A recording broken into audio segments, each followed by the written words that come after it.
Collection of talks on Nokodemion's teaching from Contact Reports 500s. Contact Report 509. A few words about the religious sectarian cults, their believers, human beings in general, and the Pharisees and their associates. The terms Pharisees, Sadducees, high priests, and scribes in relation to God's laws, as they are called in the Talmud Emmanuel, have today become a single term which no longer has any good in it. In their context, all terms form a compilation of conscious hypocrisy, of cunning and arrogance, as well as of power addiction and deceit. And this was not only the case in Emmanuel's time with the aforementioned, but it has also been carried over into the present day. Although the terms used to describe the hypocritical, devious, arrogant, power-hungry, and deceitful have changed depending on the religious and sectarian cults and the political and scientific world. Thus, today, in all countries and in all religions, sects, sciences, and politics, there are human beings who deserve these designations. In the same way, human beings of the same kind can also be found in all social circles, emulating the same forms, the whole thing not being conditioned by race and nation. And everything is much more widespread today than it was in the time of Emmanuel, because the mass of humanity was much smaller then. Hypocrites, devious, haughty, power-hungry, and deceitful people, etc., also appear in every profession or occupation, but most of them are also to be found today in places where religious and sect leaders, as well as politicians and those with power in the state, and certain unrighteous scientists used to gather and meet in large numbers at all times. Very strange is when some messenger of the truth appeared, a wise man or a prophet who proclaimed the truth or had to proclaim it as a result of a mission, that he was then attacked, slandered, defiled, persecuted, and tried to assassinate. This is particularly true of the servants and representatives of religious, sectarian, and godly cults who pretended, and also today pretend and presume to be, representatives of the divine will, supposedly serving an almighty, indulgent, and loving, but otherwise jealous, angry, and punishing God. Something that corresponds to an unprecedented irrationality, for how can a God be almighty, forbearing, and loving, but at the same time jealous, angry, and punishing? But this nonsense has been so from time immemorial, from the simplest medicine man who dominated the clans with his arts, to the Pharisees, Sadducees, high priests, God-law scribes, and the scientists, politicians, and state powers, as well as religious bigwigs and sect leaders of all kinds. And all these, without exception, together with countless believers and followers from the people, felt and still feel threatened by the truth of reality, which is why they have always acted and stirred up against all the wise men and prophets and against all other human beings who openly brought and still bring the truth and the reality of the creative natural laws and commandments to the human beings of the earth. Against this fact, no denying, no embellishing, and no twisting helps, because it is incontrovertible, as world history has proven since time immemorial. Clearly and unambiguously, the history of mankind bears witness to this truth, and that it has never been different and is also not different today. And the fact is that from time immemorial and up to the present day, in all cases where wise men and prophets have really appeared, it would not have been a single exception. Again and again, it was mainly the servants, representatives, and powerful people, as well as the fanatical believers of the religious and sectarian cults who were downright opponents, schemers, and slanderers with regard to the teaching of truth and the associated teaching of the creative natural laws and commandments. As believers in cults, it was also often the rulers and other state powers who appeared as open enemies against the wise and prophets and against the teaching of truth, because they did not want to respect the natural laws and commandments of creation, because they feared for their power. Consequently, they fought against the teaching of truth, teaching of the Spirit, teaching of life, and opposed it with their own will, which was usually enforced with drastic punishments of torture and death. When later the realization came that the teaching was correct, it was usually much too late, because many human beings had already been murdered who could not be brought back to life. And the guilty parties in this way of persecution and assassination in relation to the wise and prophets and those who were devoted to them were first and foremost the religious and sectarian cult leaders and their servants and representatives, who were never able to recognize the actual reality and its truth. In truth, the recognition was always with only a few human beings from the people, but not with the cult leaders, their servants and representatives, not with their assistants and priests and other cult powers, and also not with their faithful followers up to the rulers and other state leaders. The few among the people, however, never had a chance to assert themselves with their acquired knowledge. For the believers in the cults of God have always been outnumbered and oppressed, persecuted and murdered those who openly stood up against the cults and the delusional belief in a God and taught the truth.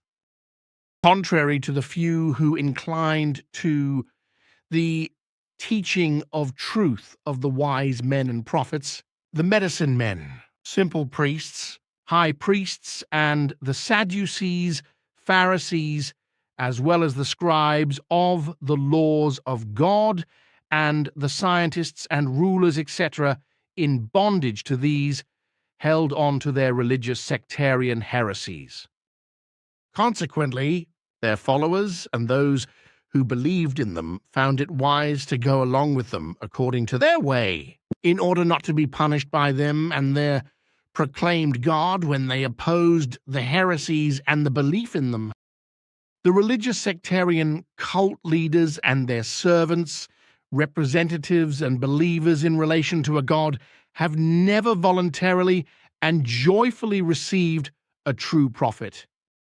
And strangely enough, since time immemorial, no human being has thought of the fact that nature and reality itself has always shown that it is He alone, but not God, who determines his fate. But this is not surprising, for many thousands of years of experience confirm that medicine men, Pharisees, simple priests, high priests, Sadducees, God-knowing scribes, rulers addicted to God's faith, and the people who believe in God have never been able to recognize the true reality and its truth. They were all fundamentally closed to the truth in their conceit, not infrequently also out of lazy comfort or cowardly fear or fear of divine punishment. And this is how it has remained to this day.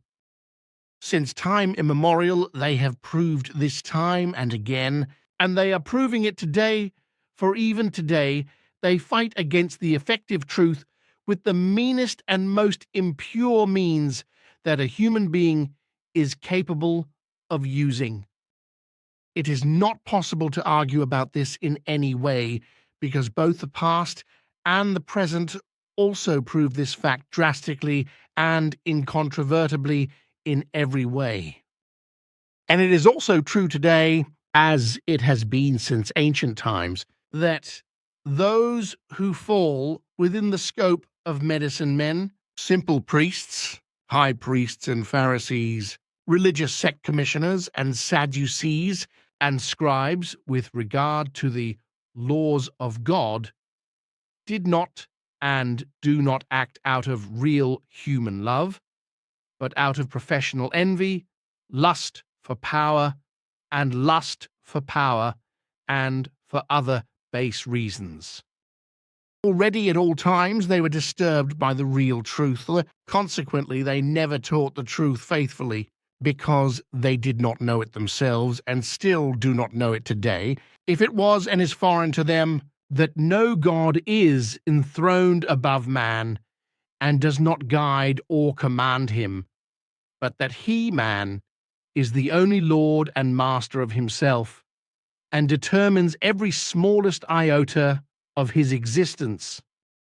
From time immemorial, it has always been the case that they were not aware of many things, so they simply assumed that they had imagined things and made them into factors of faith. So it came about that in some things false beliefs were spread, and these became faith. In order to recognize and understand reality and its truth, they were as weak and incapable since ancient times as they are also today. They could not stand for this in earlier times, and they are also not able to do so today because they know that their reputation will be shaken. And every human being who knows or seriously researches the history of mankind and the world knows or becomes aware that it has never been otherwise. But as always, the great mass of Earth humans do not want to learn a lesson from this. Only a few isolated individuals turn to the truth, while the great masses are trapped in religiously ancient beliefs in God, and the whole of historical facts cannot be used for truth. This is also because the cause of religious sectarian belief in God, which is always the same, appears again and again in a new form, which is even more enslaving. And the new forms, in turn, lead to comfort and delusion in human beings. This deludes him into believing that everything is different in his time than before. Basically, however, everything has remained the same, despite the new forms, because the way it was in the past is also the way it is today. In fact, the present is not different from the past. Nothing has changed in terms of the delusions of God and the fanaticism associated with them, if we disregard the fact that everything has become even worse. May the human being of the earth who is reasonable go to serious people who have turned away from the belief in God and turn to reality and its truth, who openly summon up the courage to confess it and to follow the natural laws and commandments of creation. For it is the human beings who are not afraid to be honest with themselves and to stand by the fact that they alone, but not a God, determine and lead their lives. They are the ones who know and admit that the religions and sects also still today enslave in the consciousness of every godly believer, and they rummage against anyone who puts in danger the religious sectarian dogmas on which the religious and sectarian cults are built. However, if the human being who knows the truth admits that he does not recognize the religious and sectarian beliefs of the cults, he will not hesitate to be treated as an evil enemy by those who believe in the cults, respectively by those who believe in God, and will not hesitate to accuse him of blasphemy. They are also not afraid to throw dirt on the person who knows the truth, to slander him ugly by every trick in the book, and even to seek to kill him. This is the way it is, and not otherwise. In principle, however, this wrongdoing is often cultivated by the religious sectarian cult leaders, their servants and representatives, only for the sake of influence and power, and for the sake of money and wealth, but not truly to follow an urge which is aimed at honoring an almighty God. The human being who does not recognize and does not understand the truth is not able to recognize from these facts, which are so easily recognizable that everything religious and sectarian is nothing but a well-thought-out pack of lies. And that this is so is shown by the fact that the main sects which call themselves religions and the sects which have split off from them, all of which are hostile to each other. Not to mention the fact that the main sects, respectively, the main religions, are also not exactly friendly towards each other, although in recent times there have been fake efforts to fraternize between different religions, which, however, only serve to carry one's own delusions into another religion. In this respect, the Christian churches in particular are doing their best to make friends with Islam, Buddhism, and Judaism. Of course, all this does not lead to any useful conclusions for the human beings, especially not for those who are looking for the effective truth of the natural laws of creation and their commandments. Therefore, the human being cannot think that the whole of the religious sectarian faith and the machinations of the cult leaders, their servants and representatives in the search for the truth, can help him, because through them the venerable, creative, natural laws and commandments cannot be found and cannot be recognized. But if the human being really seeks the effective truth, then he must recognize reality and make it understandable. And if he really does so, then he is abruptly and harshly awakened from his irresponsible faith and from his roaring inertia of truth. But the cult leaders and their servants and representatives, who came out of medicine men, simple priests, high priests, Sadducees, God law representing scribes and Pharisees, etc., and the cult powers that have come out of them today, and their servants and representatives, are only a part of those who mislead the human beings of earth. In fact, there are other enemies of truth, such as the conscious-hearted, the chronic slanderers and liars, and the know-it-alls, all of whom are not among the cult leaders and cult powers mentioned, and not among their servants and representatives. They are all smug, megalomaniacs, self-important, egotistical, envious, and hateful for some reason or other that cannot be explained, and it remains indefinable whether they give them reason to do what they do. It does not always have to be pain and suffering or fear, but it can also be pure joy, a celebration, a photograph, or anything else that gives the impetus for it.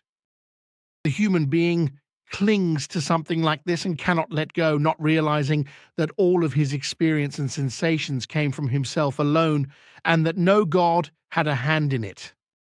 So he also does not realize that the whole thing was not a correct experience and not a true experience.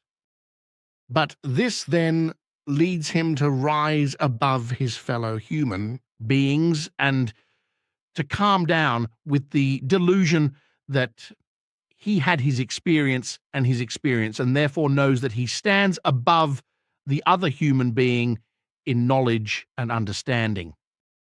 But how pathetic is such a human being who rises above another and believes that he is more, better, more important, and more valuable. Truly, the experience of human consciousness must be 1,000 and a millionfold if human beings really want to know and understand and gain higher knowledge. And if this is really the case with him, that in his consciousness the experiencing arises in 1,000 and million ways, then he becomes calm and modest and moves in a simple way through the world and cultivates true love, peace, freedom, and harmony in himself and all around. And such a carrier of truth, who carries these high values within himself and also gives them outwards, is a human being who holds on to his high values and protects them like a precious shrine. But if he is a carrier of consciousness who considers himself a highly esteemed human being and, like in a prison, holds within himself a single experience with a single experience and tries not to get away from it, he is a fool, because he thinks that everything imaginable has already happened and that he has enough for his life. But every fool who acts in this way will sooner or later find the truth, and through his understanding will come to awakening, whereby everyone will then realize that he has slept in relation to reality and its truth. Of course, it is correct for a human being to have an experience and to experience it, but nothing of value is done with it by far, if nothing more progressive is done with it. In principle, after an experience and after experiencing it, one must not stand still, but move on. This must be constant, because only in this way can human beings remain active in their consciousness and cultivate valuable thoughts and feelings. Only then does he realize on his path that his experiences and their experiences are always only a transition in order to become awake and more awake, and in order to arrive at true recognition. But if a human being does not follow this direction, then the arrogance of consciousness will blossom in him, in which he thinks he is many times more than he really is, and thus he sets himself haughtily, selfishly, high-handedly, egotistically, and megalomaniacally, etc., above his fellow men who do not follow the same path as he does and who have different views and opinions than he does. The human being must go further and further along his path through life, just as he must also go further and further in all his recognition of what is going on around him in the things of creation and what he finds in them. He may feel comfortable in the life on earth in which he stands, but he must not want to rise megalomaniacally above this feeling of well-being and to place himself on an equal footing with creation itself. Even if human beings feel well in their life on earth, they must also go further and further with all their strength, because they must not stand still and not be left behind. Otherwise, they are immediately in danger of no longer being able to make progress. But dangers also arise when moving on and ascending, and these must be met with all awareness, courage, and energy in order to be able to overcome them. But if there are human beings who are addicted to the faith in God, then they may, if they wish, be enlightened and instructed about reality and its truth, but under no circumstances may they be missionized. If they are reluctant to accept reality and its truth because of their religious sectarian beliefs, then they may be left alone. And if their nature speech, and actions are looked at, then it is quickly recognized what is wrong with them.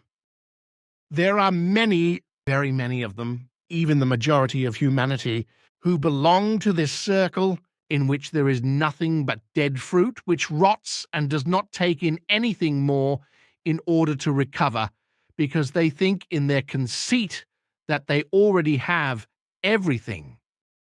Another circle that is hostile to reality and truth are the phantoms, the dreamers, the frivolous, and the gushers, who are easily inflamed by all that is new without considering the old and weighing it up against the new, and, if necessary, combining it, thus really harming all that is good.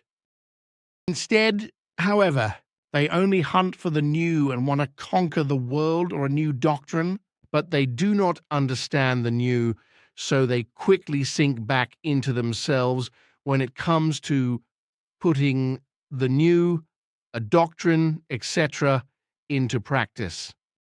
They do not have the strength to persevere, to work on themselves, and to learn. They are only suitable as strikers who run towards a goal when there is not much resistance, and they only rush forward when it is necessary to attack their fellow men or to teach them, but without having the solid foundation of the necessary knowledge. They are not more than a quickly ignitable and loose firework, which quickly glows, throws its sparks, and very quickly goes out again. They hang on to thoughts, feelings, and all sorts of fantasies and desires which are not of much value. But there are also human beings who cannot refrain from taking up all that they are given. So when they are given the opportunity to find and absorb a drop of effective truth, they take it and spread it, but only in the sense that they can appear in any kind of glow and shine with it. They cannot refrain from making themselves great with the drop of truth they have obtained, and from weaving their own views and opinions into what they have been told, heard, or read, and in this way spinning the whole thing away and distorting it profoundly just as it arises in their fantasy of self-interpretation. These kinds of human beings are not predominantly numerous, but they are all the more dangerous because they are capable of creating a senseless and crazy heresy from a grain of truth and also of spreading it. And not infrequently, they unfortunately succeed in rising up to become false prophets and false sages, as well as cult leaders. In doing so, they harm themselves in that they can no longer learn from reality and its truth, nor can they understand it. But the really bad thing about it all is that they also harm a great many fellow human beings, especially in their search for the effective, creative, natural truth, and in their world of thoughts and feelings, and in their work, whereby the damage is almost irreparable. Truly, there is nothing else for human beings on earth when it comes to living life correctly and according to the creative, natural laws and commandments, but to cultivate thoughts and feelings within the framework of reality and its truth, and to act accordingly. Fantasy, wishful dreams, and lies do not fit into this because they are much more distant from reality and its truth and from the reality of creation than anything else. Creation is created out of reality-given uniform laws, and it is through these laws that it is also kept uniform in its development. With regard to its creation and existence, and with regard to its natural laws and commandments, it is wrong to give free rein to pathological fantasies, desires, thoughts, and feelings, and to move in religious sectarian forms of belief which place a God as ruler over human beings, thereby denying them their own dominion over themselves. Billy Sim Ya, Say, Silver Star Center, Friday, 10th December 2010, 23:58 Contact Report 513. Ah, nice. Look here. Bernadette has cut out 2 articles from the newspaper 20 Minuten, in which she talks about how in sectarian circles children are beaten up by their parents and wives by their husbands. However, as can be seen from this one newspaper clipping, certain innocent believers in religion or God respectively deny that the main religions are also involved, because they believe that only in sectarianism would children and women be beaten. These poor believers in God and Jesus walk through the world so blindly and delusionally that they do not understand that the same evil of beating prevails among the main sects, which call themselves religions and main religions, as among the subsects that have fallen away from them. Here, this Joe alone has understood the truth, according to which he writes, "Every religion is a sect. Just because one is greater than the other, it is still a sect. Size does not change it." With this, he writes exactly what I wrote in my article, Some Words About the Religious Sectarian Cults, Their Believers, the Human Beings in General, as well as the Pharisees and their associates, on the 10th of December 2010, which is also in the 509th Contact Report of the 11th of December 2010, and from which a small A6 brochure is printed. And as I have learned during my life, and from the holy writings and practices of the main religious sects and the smaller sects which have split off from them, the corporal punishment of children is given a huge emphasis in all sects, large and small. The same applies to the oppression and abuse of women. And as I know from you, the percentage of believers in major religions, respectively major sects and main sects, as well as in smaller sects of all kinds which have drifted away from them, is equally high, while for freethinkers and atheists, the punishment for beating children as well as oppression and maltreatment towards women is much lower. In my opinion, all these degenerations are least or not at all present in those who learn, understand, and practice according to the teaching of the prophets, respectively, the teaching of truth, teaching of the Spirit, teaching of life. Of course, it must also be said truthfully that it is not only men who beat and chastise their children and wives, but also women who have degenerated in the same way and consequently beat and chastise their children and men.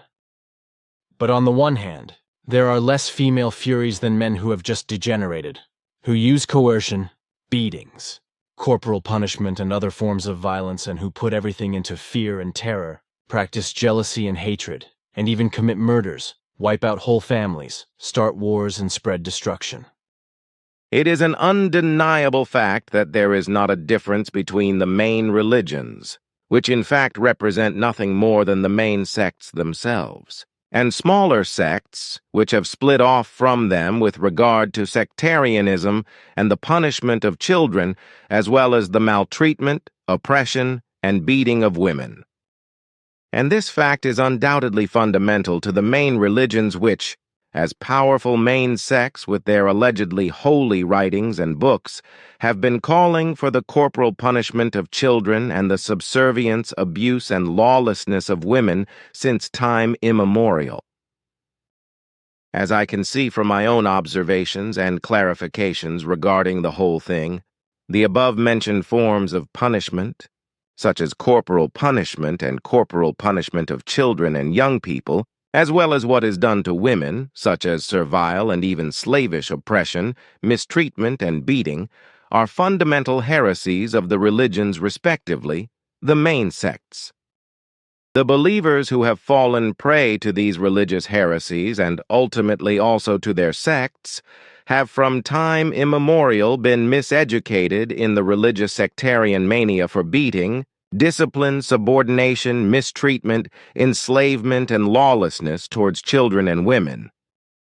This is the reason for the degeneration that has taken place to this day in religious sectarian circles. While the whole thing is much less common among free thinkers and atheists, and much less or not at all among those who know the truth, while the percentage of degeneration is alarmingly high among the faithful of the religions as main and smaller sects. And all the things you have finally said about coercion, beatings, corporal punishment, other violence, about fear, terror, jealousy, hatred, and murder, as well as about the extermination of whole families and the creation of wars and destruction, is also an undeniable fact. Since many of the Earth humans who believe in religion and sex are not being educated in a righteous way, but rather in a degenerate miseducation, which is really only determined by the religions and sects, and therefore also by irresponsible heresies and a mistaken belief that corporal punishment with beatings and other inhuman treatment is the only correct method of education. The above-mentioned degenerations are not surprising. Religious sectarianism is a delusional scourge of earthly humanity, to which billions of believers have become so addicted that reality and its truth cannot penetrate them, because their reason are blocked in this respect.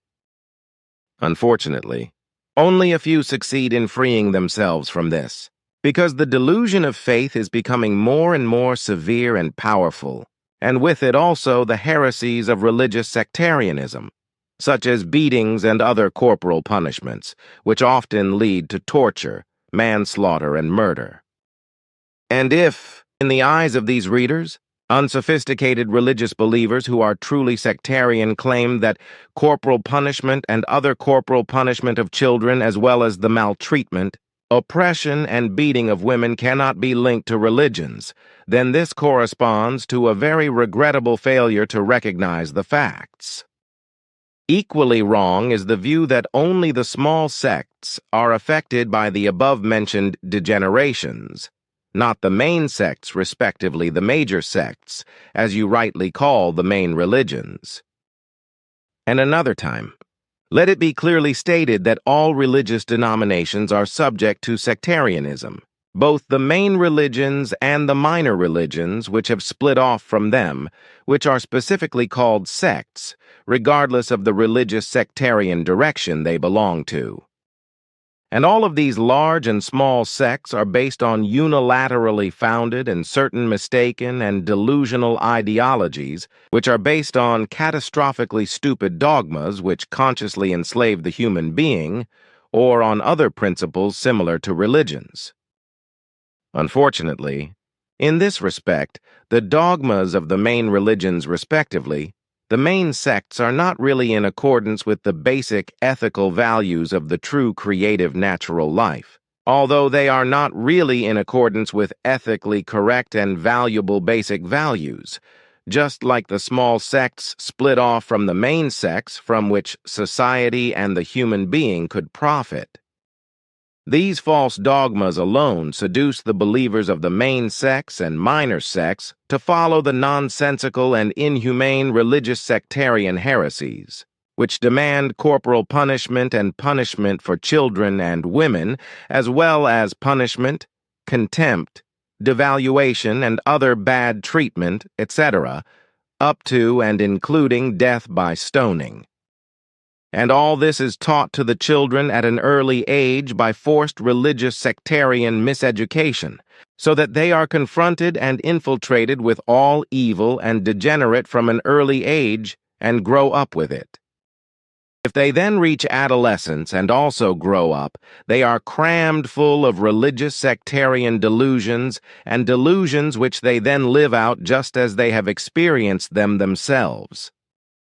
So they carry the beatings and other chastisements, which they themselves experienced and lived through in their childhood and adolescence, into adulthood and parenthood, and also maltreat their own offspring and their life partners, right up to family destruction and murder and manslaughter, as you said. Contact Report 522. Good, and thanks. Then I would like to make use of your knowledge as a scientist, brain researcher, neurologist and psychologist, etc., and ask you about something that pertains to the brain structure of human beings, which indeed plays a very decisive role in regards to whether the human willingly learns or not. I have also read something about that in a journal, but as usual, everything was described in a very banal and meaningless manner. But since this matter indeed interests me, thereby I'm thinking about the learning and studying of the spiritual teaching, the perception of reality and its truth, as well as the understanding and following of it, as also in regard to the creational natural laws and recommendations and their implementation.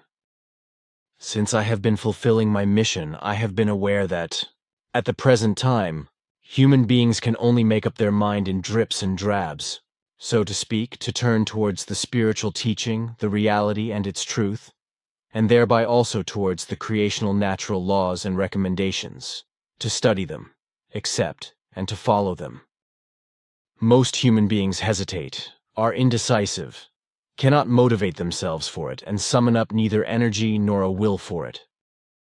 Many are simply indifferent to the whole matter, while many others are caught in the faith of the crazy religions and sects and cannot free themselves from it. For me, the thing is clear, that only the human beings who consciously seek the effective truth can build up a decisive energy, a will and motivation, in order to actually turn to the truth, as this is given through the teaching of the truth, teaching of the spirit, teaching of the life, in which also the creational natural laws and recommendations are made clear. In my opinion, there exists a malfunction in the brain structure of those human beings who devote themselves to faith and religions, sects and confused ideologies, which denies the brain to demand success and truth, to develop an interest, a motivation, and a will, to act in relation to the recognition of reality and its truth, and to learn these values, if I may say so. If you could say something about that which would be understandable even for laymen like me, and of course also for others who are interested. What you say hits precisely at the core of the problem because, indeed, the brain structure plays a very important role at that, as it determines the interest as well as the motivation, the willpower, and all the necessary energy in order to, for example, implement such a motivation. Certain regions of the brain and the nerves are activated through the release of certain messenger substances. And the more of these substances arrive into the relevant brain regions and nerves, the more the interests, the motivation, the willpower, and the necessary energy increase. Thereby the predispositions, that is, the talents, play an important role, as well as the development of the ability to motivate oneself by creating an interest. Very many human beings are not able to do so because they are adrift in a religious, sectarian, or some false ideological belief, from which they cannot create their own profound interest for the reality and the truth, but rather let themselves be adrift in the delusion of their faith through the events and situations of life. This inevitably leads to discouragement and basically to failure. That is, to not being able to build up a willpower and the necessary energy. Many factors and forces are thereby dependent on the subconsciousness and all the influential forms of the unconsciousness, because they are fighting in the brain for letting their own energies come into effect and for shutting off all the other ones. Thus, the various energies and their forces are constantly wrestling with each other in the brain, such as rage and anger, hatred, jealousy, revenge, retaliation, boredom, stress, composure, relaxation, curiosity, lenience, carelessness, tension, relaxed state and strain, etc. The motivational system is being driven or compromised by all these things. If an impairment takes place, then the human being only does that which offers the least resistance, such as the delusion of faith, which inhibits the urge for the actual reality and its truth. The way that also offers the least resistance in relation to learning and studying is where only that is being learned and studied, what is absolutely necessary and unavoidable. That alone is already determined by a prevailing discouragement, which follows that an active and valuable motivation and a determinative willpower to implement the motivation are being nipped in the bud.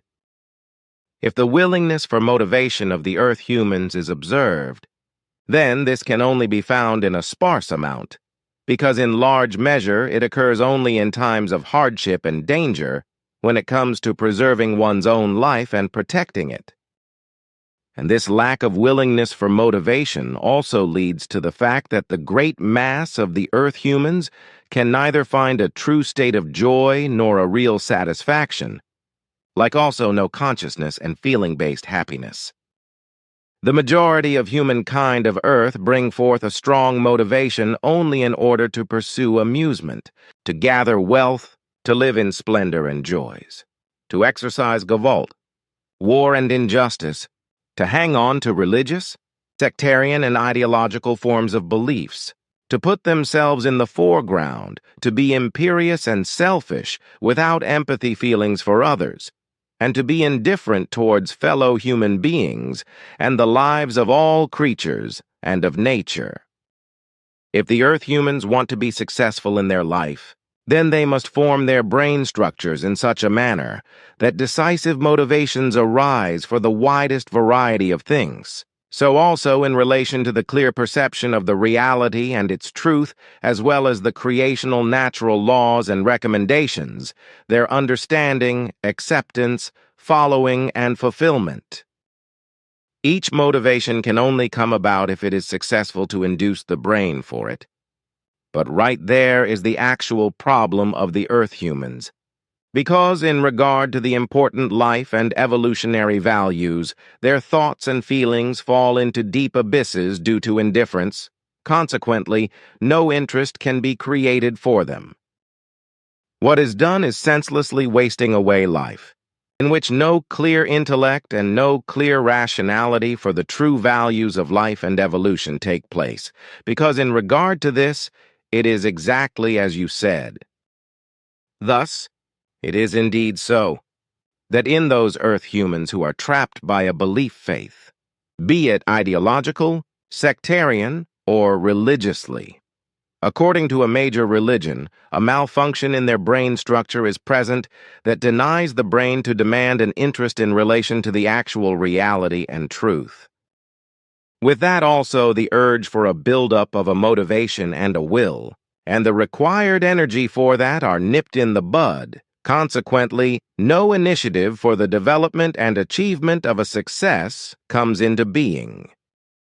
Thus, no interest can come about to consciously and honestly search for the actual reality and truth. Therefore, there is only an interest to vegetate away in terms of life, consciousness, and evolution. A motivation and a will to act in relation to the recognition of reality and the truth, and to learn to build up the true values of life and evolution, is absent in all requirements. Consequently, no motivation can arise. Only the interest that can be created, as well as a motivation that is to be created from it, and in turn, the will with great energy resulting from it, decide what will be strived for, what is done, carried through, and what will be understood. But everything must be built up consciously and through a strong will, and brought to effect. And if this cannot be carried through by Earth humans, it means then that they are unmotivated and have no chance to live a true life. But that also means that they are not able to form any true development of the consciousness, as they likewise, through their own fault, fall prey to the incapability to comprehend the creational natural laws and recommendations and the incapability to implement them in their life. These kinds of Earth humans only vegetate away, without true development of consciousness and far from comprehension, compliance to, and fulfillment of the true values of life. Only lack of impetus drive, fear, lack of interest, lack of will, and lack of motivation are their métier. Hence, they cannot have experiences of achievement that are true to life and valuable. If the Earth human wants to develop interests, motivations for this and that, as well as a determinative willpower and assertiveness, fundamentally, it is necessary for him or her that he or she comes from a point of view that everything is possible for him or her, and the achievement of his or her fulfillments, and that he or she is also capable of everything. Doubt and uncertainty, anxiety, fear, disinterest, and boredom, etc., must fundamentally be switched off because they are the biggest enemies of every interest and every motivation. For the Earth human to be able to live successfully, progressively, and developmentally, he or she must, for all his or her life, turn to true and good interests and maintain his or her motivations that are oriented to these. Thereby, it is important to ensure that everything is steered according to the creational natural laws and recommendations as far as possible, and everything negative is avoided, where possible, because the brain does not only store all that is positive, but also the negative. For this reason, the positive is of very great importance in relation to good interests and motivations, because they determine over the true value of what should be achieved and carried out.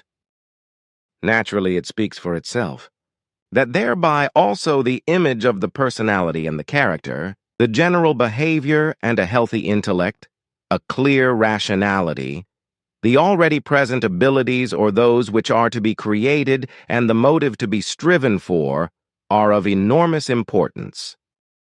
If the abilities do not conform to the motive, or if the matter to be striven for is falsely estimated, then it cannot work out well.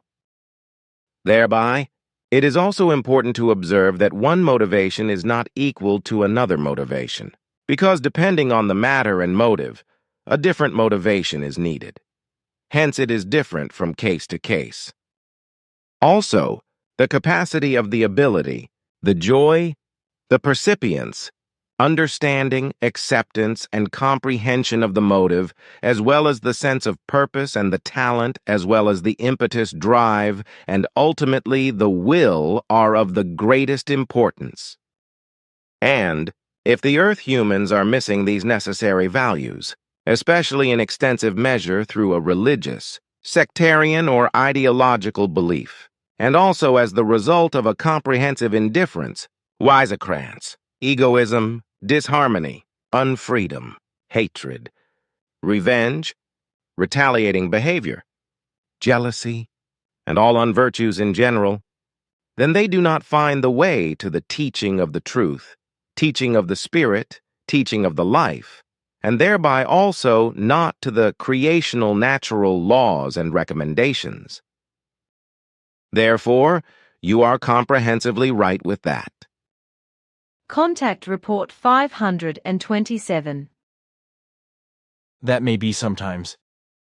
But if there are serious violations according to the articles you mentioned, then the core group alone has to decide about a possible exclusion if the whole thing does not fall into your and Quetzal's domain, since you have reserved this for yourselves for certain cases. This at least as long as I can still transmit your decisions. If that falls away, then that too is no longer valid, as are certain other things that are subject to your reservation. That is correct.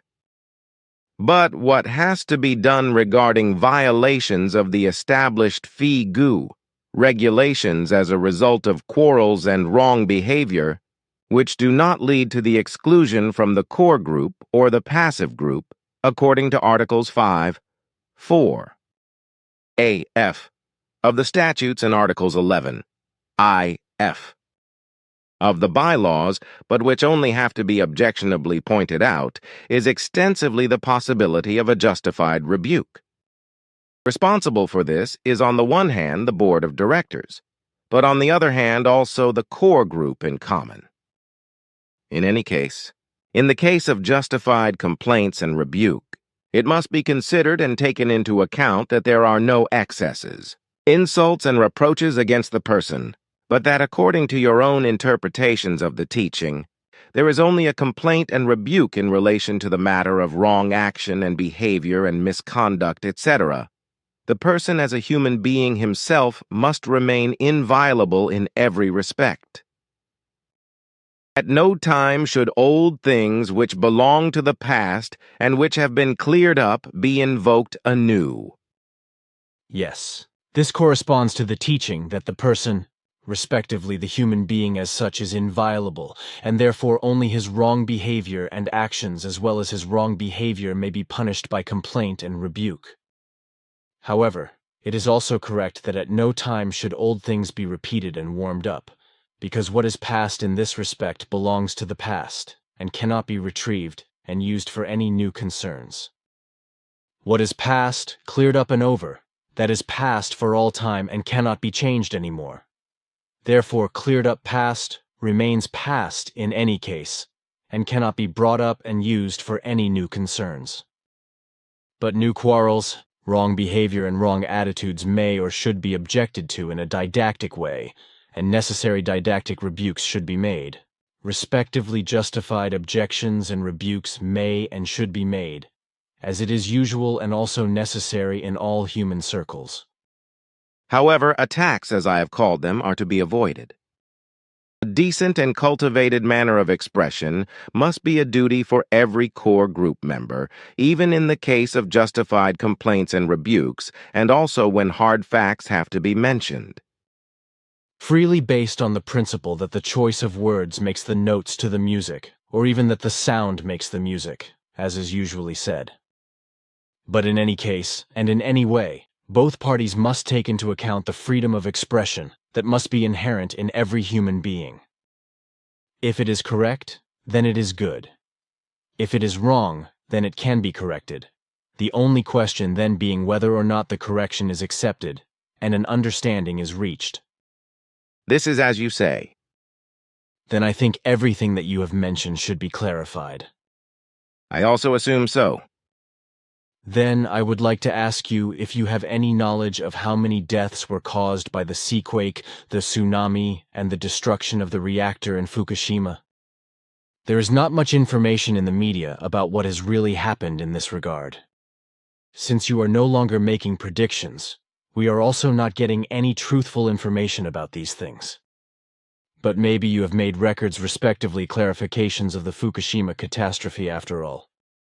We have, in fact, because we already knew what was going to happen in Fukushima more than 80 years ago through predictions. With regard to such early foreknowledge, we continue to make our observations, clarifications, records, and forecasts. There were some 22,000 deaths. And I thought that this was no longer being done, because you told me that you no longer do such forecasts. That is absolutely correct, but it only refers to those that we did only for you, to warn the Earth humans about you, and to announce interesting things before they arrived, and which have also been in our interest. We do not do these forecasts anymore, but we limit ourselves only to clarifying events, etc., which we have already fathomed more than 7 decades ago. It is a pity, however, that you no longer give predictions, because there were always the human beings who were interested in them, and also tried to warn others, or not to do certain things in travel. I know that, but it does not change our decision because the Earth governments, scientists, and the majority of Earth humans do not care about your and our warnings.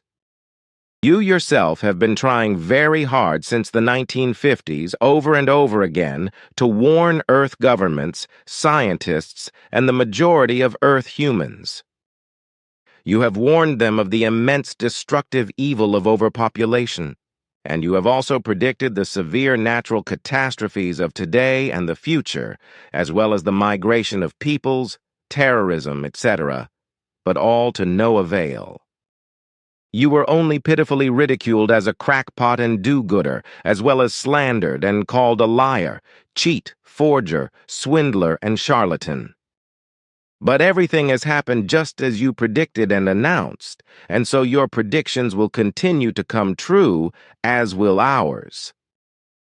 You and we have made an effort in vain, for we have not been listened to, which is why Earth humans are now having to bear the consequences of their mistakes in terms of overpopulation and the resulting destruction of nature and the adverse effects on the climate, the overuse of Earth's resources, and all the degenerations that are becoming more and more common.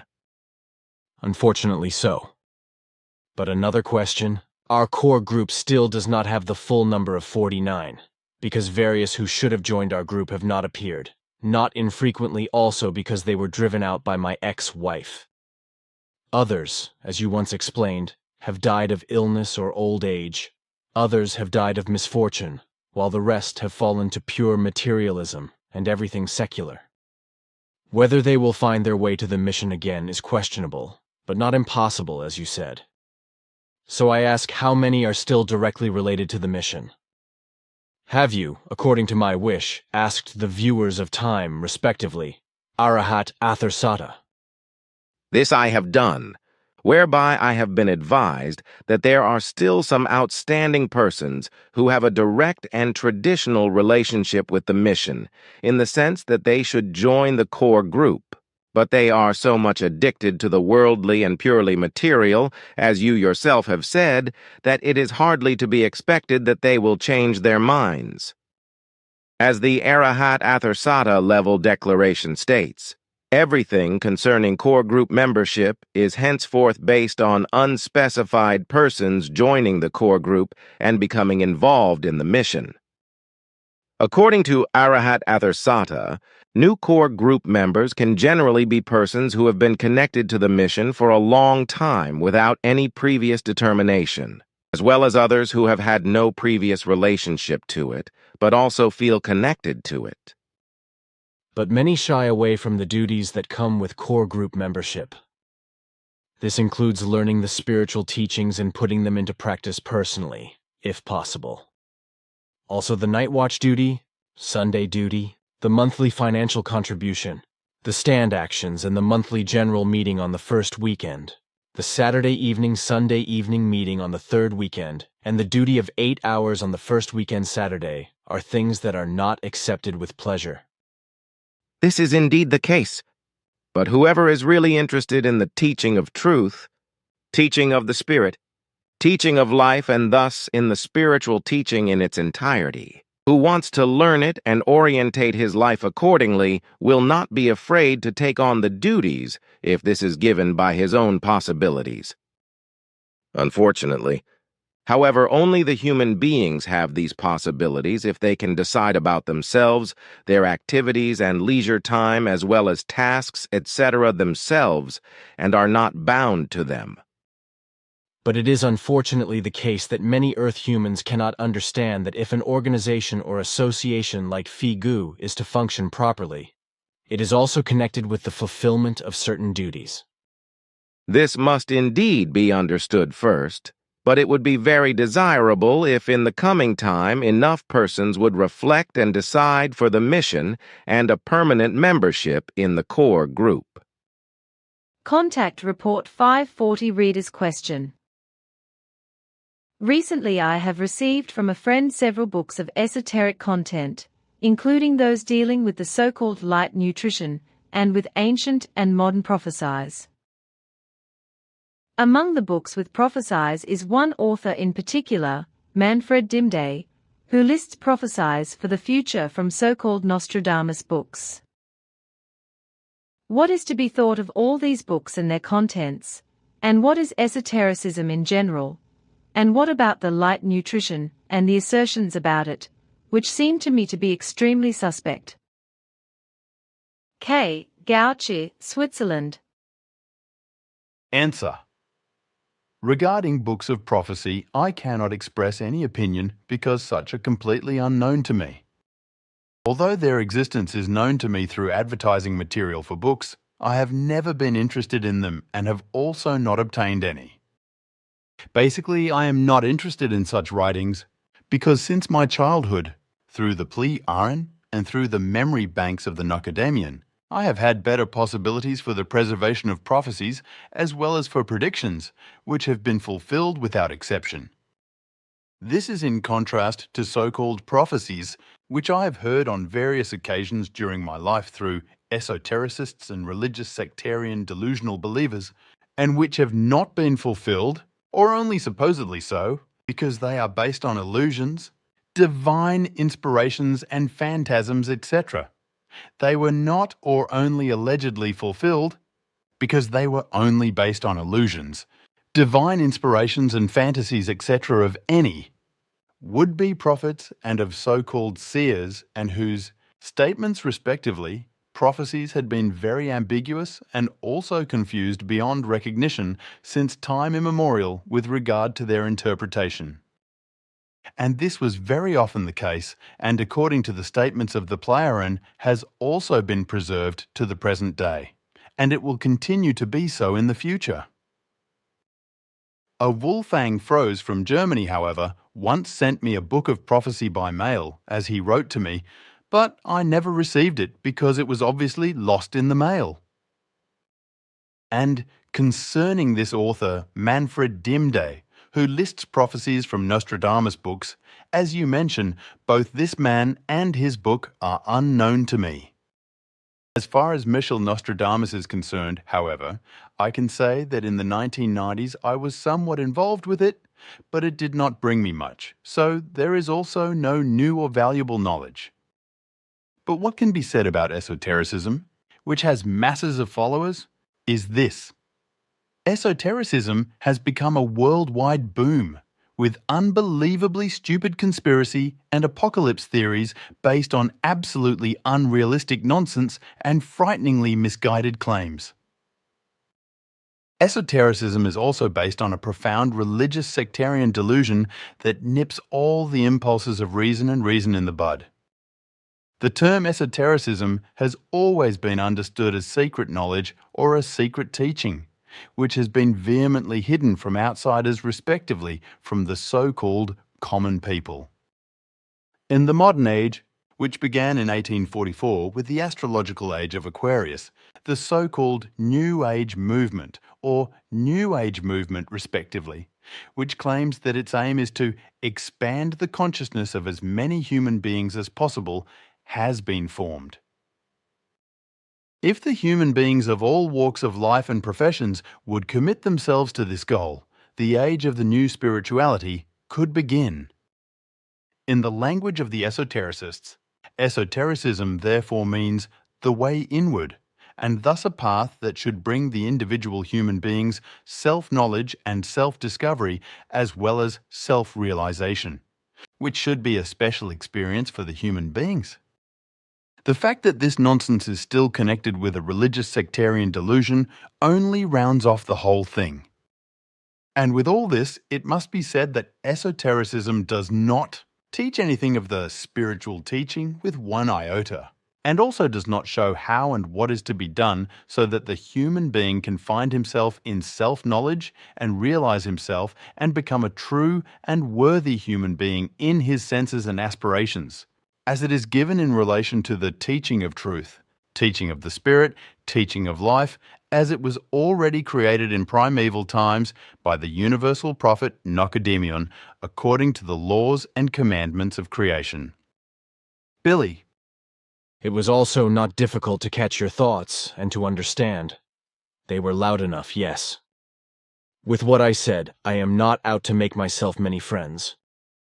Certainly, however, there will be some who give me their friendship, but to gain these, it must also be taken into account that enemies arise as well. The truth is that whosoever wants to gain friends, along the way many adversaries always emerge, who turn out to be evil fiends. These, however, are lurking everywhere with lies and deceptions, as well as slanders and falsifications and intrigues. This I have experienced well enough in my life thus far, even within my own family. But that could and will never stop me from fulfilling my mission. Therefore, as always, I appear openly and speak what there is to talk about and what has to be said. My maxim has been and always will be, not to hide myself in a fortress or in a cave, etc., and not to isolate myself from the public with regard to the teaching and mission. Would I not hold to this so, I would then create an isolation against the mission and the teaching, through which entirely all life-essential information for the humans of the earth would be blocked. The might potential of my enemies with their lies and calumnies, as well as with their childish criticism and so forth, is great, and that they are numerous and I am repeatedly the target of their crummy attacks. This is undeniable. Nevertheless, however, I will not be deterred. It is my understanding that my enemies are humans, which kick all the rules of social coexistence into the dirt and believe themselves powerful. Just as friends need good interpersonal relationships, honest love and like-minded ones, fiends, for their infamous machinations, their hate as well as their lies, swindles and calumnies, need their enslaved allies with rotten character and a selfishness, deviousness and an honesty, etc., having gotten out of the control of the good nature. All these fiends that work against me do not understand the honesty that I must have and must maintain in order to disseminate the teaching and to fulfill the mission. They are absolutely incapable of comprehending how solitary, hard and rocky is the road which must be taken in the honesty and the modesty among the people on this earth, and they haven't one iota of a clue as to the efforts which are connected with everything. But in their unhonesty, lying, cheating and slandering, they cannot and will not comprehend the whole thing, because would they do that and thereby understand everything, then they would destroy the effects of their dirty deeds, intrigues and their imagined positions of power, and leave them to be alarmingly small and insignificant. Contact Report 542. Which you can speak of from experience and experience, when I consider all that has been done to you in these relationships by malicious, stupid, and primitive adversaries for decades, even from your own family, which is extremely regrettable. But unfortunately not to change, because all my adversaries, also those in my own family, are not willing to deal with reality and its truth. On the contrary, they run riot in hatred and envy and in monstrous slander, just as your daughter Simyase, you and Quetzal and Asket predicted me would. Yes, unfortunately, everything really happened like that. But it was also not possible otherwise, because what we explained to you was based on foresight. But we had not figured it all out, so neither you nor we knew that it was going to get much worse, as it finally did. But I do not think it would have made any difference to you if you had known what was really going to happen, because you would have stood by your mission and taken it on board anyway. I have thought about that a lot, and I have come to the conclusion that even if I had known everything down to the last detail, I would not have been prevented from doing my duty. But now my next question, which I have to put forward, it concerns you, the Pleiaren, and your federates. You Pleiaren are also active in your federation for the spreading of the teaching of truth, teaching of spirit, teaching of life, and I would like to ask how far you are trying to go in this respect, and whether your federation is also involved. Our Pleiaren spiritual leaders and other sages are active in teaching the lessons of our Pleiaren Federation to the peoples, but only as far as is desired, because we too are subject to the missionary condition of not missionizing. And what we do with regard to the peoples of our Federation, their spiritual leaders and other sages also do in the same way with regard to foreign peoples of the world, if they have them under their care or if new contacts are established with them. There are also human beings who call themselves proclaimers and prophets of their own accord, namely when they have knowledge of the doctrine or knowledge of future events, which is why there is also talk of prophesying and prophethood, because future things are prophesied or spoken as a warning respectively as a possibility for the future. In this way, the teaching spreads into all the vastness of the universe. But there must always be a precondition that the teaching is desired, which is not always the case, because as a rule, even among the peoples of other worlds, traditional beliefs are prescribed from which the believers can only free themselves with difficulty. The infamous and deceitful as well as infiltrating missionary work, by which the human beings are misled and persuaded to believe, as it is done by the earthly religions and sects, is absolutely forbidden. If the human beings want to turn to teaching, this must be done in their own interest, as well as out of their own decision and of their own free will, and without infiltrating influence. In small groups, etc., there is always an interest in the teaching of Nokodemion, and therefore it can and may be taught in this respect, after which larger groups of other interested people are formed when they recognize the changes for the better and good of those who begin to live and act according to the teaching. This is how the teaching spreads. But also, in this respect, any kind of missionary work is excluded. Aha! Then you have thereby, in a certain way, also given me a lesson, which in this regard was certainly good. Against your advice, however, I then tried to set up a FIGU group in the USA with interested American people, something which then, however, has also failed, namely 4 times to date. Unfortunately, it has turned out that most human beings in America do not understand what a democratic attitude actually is, and that a FIGU group can and may only persist and exist in a democratic way. All the time, the emphasis was placed on a ruling, directing, and dictatorial action, but this was and is absolutely unacceptable, which is why we from the core group had to dissolve the corresponding US-American groupings again. Obviously, it does not seem to be understood that in a FIGU democracy there must be no class differences, and that decisions must not be taken and executed by individual exercisers of might in a group, rather solely and only by the majority of the group members. With the democracy, there are no class differences at all, because it is solely and exclusively the mass of the majority that decides. In the FIGU core group, however, we have advanced another very big step ahead, because in our case the level of democracy is so high that decisions are only valid if an absolute unanimity of all core group members is given. Apparently, however, in the USA, as sadly also in other states, it is not clear to the human beings what democracy actually means, and that only through it, true community can really exist in peace, freedom, harmony, as well as in equality, equal rights, and equal value.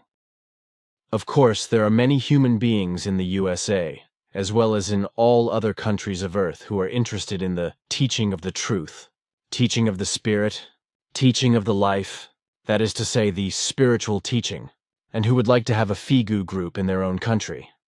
But this can effectively only be possible if such a group is handled and led in conformity with the FIGU democracy. I would also wish the same for the United States, even if you are not pleased with the ununderstanding on the part of the majority of the human beings of America, with regard to their understanding of freedom, peace, harmony, and democracy. However, the human beings in the USA too are able to learn, and indeed it is a considerable number who are interested in the teaching and who also strive to respect the mission and the teaching, to life-based behave in conformity with the FIGU rules and the creational natural laws and recommendations, and to get an accordingly intended grouping on its feet. This, however, is unfortunately not easy, because many personal and also fellow human beings and governmental authorities' difficulties have to be overcome, whereby the personal problems are probably the greatest and most extensive, and this especially with regard to one's own correct behavior towards fellow human beings and the acceptance of a comprehensively democratic attitude and leadership of a FIGU grouping. Your opinion does you honor, but you have yours and we have ours, whereby ours has so far proved true. However, we would be happy to be surprised and taught, something that might become feasible. If the human beings in the USA, who are interested in the teaching and mission, will after all be able to free themselves from their wrong views, opinions, and behaviors, etc., and will be able to integrate themselves with the rules of FIGU. A small number of persons are really trying hard to form a good FIGU grouping in the USA, so there are really good people over there who are trying very hard. If I thereby just think of Michael Horn, who has already worked so many years for the teaching and the mission, then he and his work cannot be valued highly enough. After all, not all human beings need to act to his indefatigable extent, because even a lesser effort is already very valuable, and such an effort can be accomplished by many in America. Admittedly, these are only a minority, but if these engage themselves, then much can be achieved through them. Even a small number of human beings can achieve much, and bring about a change for the better and good in many others, if they make an effort. As the saying goes, constant dripping wears the stone. looked at in this sense. Everything that is loveless, evil, unpeaceful, disharmonious, false and unfree, as well as any Gewalt, imperiousness and addiction to might, any hatred, any revenge, and any addiction to retribution can be worn away to the bottom, as can everything that is dictatorial and harming the body and the life. Contact Report 544. Aha, then you have thereby, in a certain way, also given me a lesson, which, in this regard, was certainly good. Against your advice, however, I then tried to set up a Figu group in the USA with interested American people, something which then, however, has also failed, namely 4 times to date. Unfortunately, it has turned out that most human beings in America do not understand what a democratic attitude actually is, and that a Figu group can and may only persist and exist in a democratic way. All the time, the emphasis was placed on a ruling, directing and dictatorial action, but this was and is absolutely unacceptable, which is why we from the core group had to dissolve the corresponding US-American groupings again. Obviously, it does not seem to be understood that in a Figu democracy there must be no class differences, and that decisions must not be taken and executed by individual exercisers of might in a group, rather solely and only by the majority of the group members. With the democracy, there are no class differences at all, because it is solely and exclusively the mass of the majority that decides. In the Figu core group, however, we have advanced another very big step ahead, because in our case, the level of democracy is so high that decisions are only valid if an absolute unanimity of all core group members is given. Apparently, however, in the USA, as sadly also in other states, it is not clear to the human beings what democracy actually means, and that only through it, a true community can really exist in peace, freedom, harmony, as well as in equality, equal rights, and equal value. Of course, there are many human beings in the USA, as well as in all other countries of Earth, who are interested in the teaching of the truth, teaching of the Spirit, teaching of the life, that is to say, the spiritual teaching, and who would like to have a Figu group in their own country. But this can effectively only be possible if such a group is handled and led in conformity with the Figu democracy. I would also wish the same for the United States, even if you are not pleased with the ununderstanding on the part of the majority of the human beings of America, with regard to their understanding of freedom, peace, harmony, and democracy. However, the human beings in the USA too are able to learn, and indeed it is a considerable number who are interested in the teaching and who also strive to respect the mission and the teaching, to life-based behave in conformity with the Figu rules and the creational natural laws and recommendations, and to get an accordingly intended grouping on its feet. This, however, is unfortunately not easy, because many personal and also fellow human beings and governmental authorities' difficulties have to be overcome, whereby the personal problems are probably the greatest and most extensive, and this especially with regard to one's own correct behavior towards fellow human beings, and the acceptance of a comprehensively democratic attitude and leadership of a Figu grouping. Your opinion does you honor, but you have yours and we have ours, whereby ours has so far proved true. However, we would be happy to be surprised and taught, something that might become feasible, if the human beings in the USA, who are interested in the teaching and mission, will after all be able to free themselves from their wrong views, opinions, and behaviors, etc., and will be able to integrate themselves with the rules of Figu. A small number of persons are really trying hard to form a good Figu grouping in the USA. So there are really good people over there who are trying very hard. If I thereby just think of Michael Horn, who has already worked so many years for the teaching and the mission, then he and his work cannot be valued highly enough.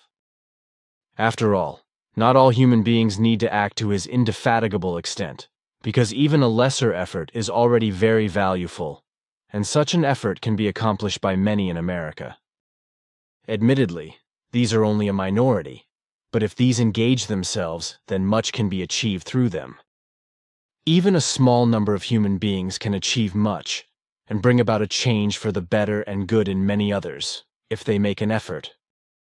As the saying goes, constant dripping wears the stone.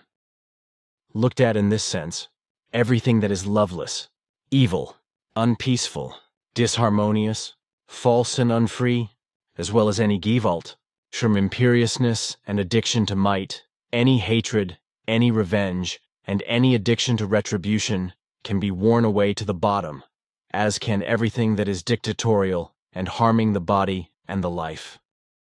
Contact Report 558. 11. It is of fundamental urgency that not predominantly inadequate translations into other languages are made, but that in each national group the effort is made to learn the German language orally and in writing, and to maintain and also disseminate both in an appropriate manner. Only with the German way of speaking and writing is it possible to understand the teaching of truth, teaching of the Spirit, teaching of life correctly, and also to comprehend it according to the understanding, because outside of the languages German and Swiss German, all languages existing on earth are absolutely inadequate in every respect with regard to correct interpretations. And because that is so, they are also unable to understand many things and are of the wrong opinion that their incorrect ways of thinking and acting are correct. But this is nothing more than a confused faith which leads to dogmatism, discord, and strife, as well as to hatred, fanaticism, and war. This is a fact that has been evident among Earth humans for thousands of years, again and again and up to the present day, but which will also be proved long into the future.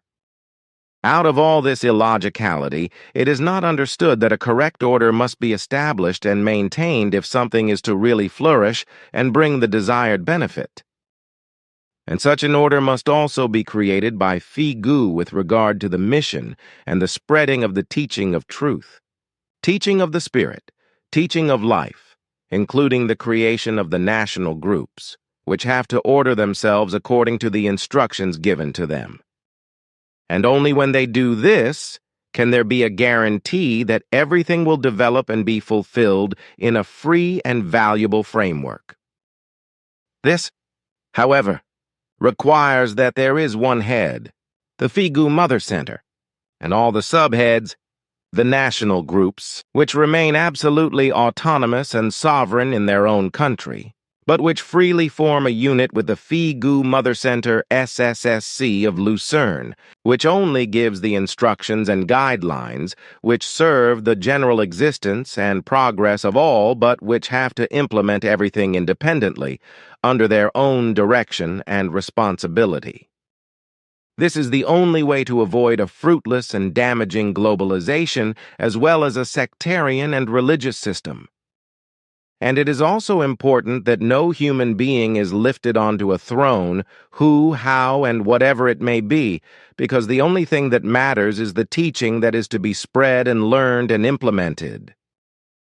Contact Report 562. Guido has created a concept for holding UFO lectures. Is it advisable to hold such lectures again? It can be very useful if there are also relevant explanations regarding the mission and spiritual teachings or the teaching of truth, teaching of the Spirit, teaching of life. Ufological things alone are no longer appropriate in our times, but should only serve as so-called hooks, as has been the case with mission since the beginning of time, and as it should also be done today. And if lectures actually come about and are carried out, then it is important to ensure under all circumstances that no missionary work is done at all, but that only facts are presented and interested parties are given answers to questions. That is clear. And UFO lectures, which are linked to missionary work and therefore also to spiritual teaching, would therefore be advantageous. That is correct. Contact Report 563. That is to be expected. But now, once again, I have a question that has come to me, which I cannot answer exactly myself, although the matter itself is of interest to me. But I would like to say the following first. The mountain Carmel, or Carmel, which has lush vegetation and is called Jabal al-Karmal, as I remember from my time in Arabia, was the place where Elijah once looked great. In Hebrew, Carmel is said to mean orchard, or vineyard of God. This is in itself a harmless term, considering what happened there in ancient times. Mount Carmel is actually a mountain ridge about 23 kilometers long, about 10 kilometers wide and about 550 meters high, which runs along the Mediterranean coast, overlooking the plain of Jezreel. At least that is how I remember what I learned about it in Jerusalem. In the Bible now, in the 1 Kings, verse 18, the events that once took place there are described, which is known in Christianity, as the judgment of God on Mount Carmel. The prophet Elijah summoned 450 prophets of Baal and 400 prophets of the Asherah deity to this mountain in order to prove that his teaching of truth, teaching of the Spirit, teaching of life alone was of correctness, but not all the nonsense of the false teachings that were misled by the idolatrous priests. So he also spoke of the power of creation and of the knowledge of the natural laws and commandments of creation, and that miracles could be done by knowing them. And to prove this truth, he called the priests of the two deities Baal and Asherah together, and then demonstrated the truth of his teaching before King Ahab. Logically, as a shrewd prophet, he succeeded in his demonstration, and consequently the imaginary foreign gods did not help their priests, and did not let fire fall from the sky, while the pile of wood from Elijah, however, quickly began to smoke and then burn brightly.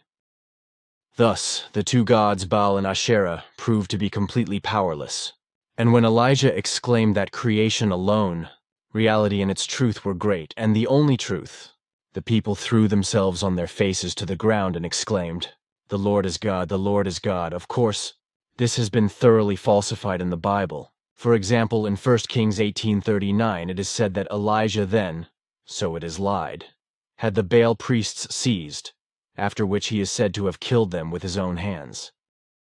This is, of course, nonsense which we have already made clear at the 248th Official Contact Conversation, as follows. 248th Official Contact Conversation, Volume 7, page 248, Billy. Ptah, sentences 101, 104. It is hardly debatable.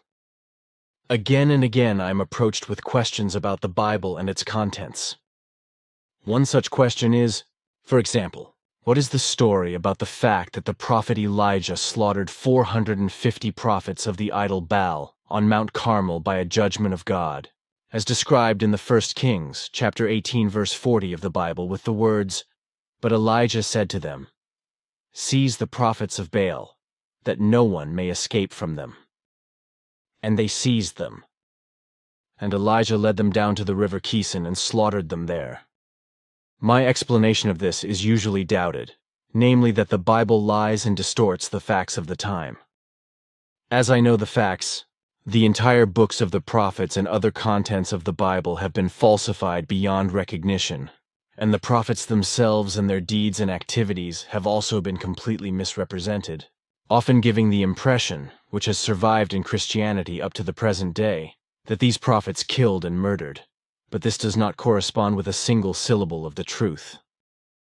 Elijah never slaughtered the 450 Baal prophets either, but this massacre was carried out by fanatical Jewish priests and their followers, as was the slaughter of another 400 Asherah prophets, but there is no mention of their murder in the Bible.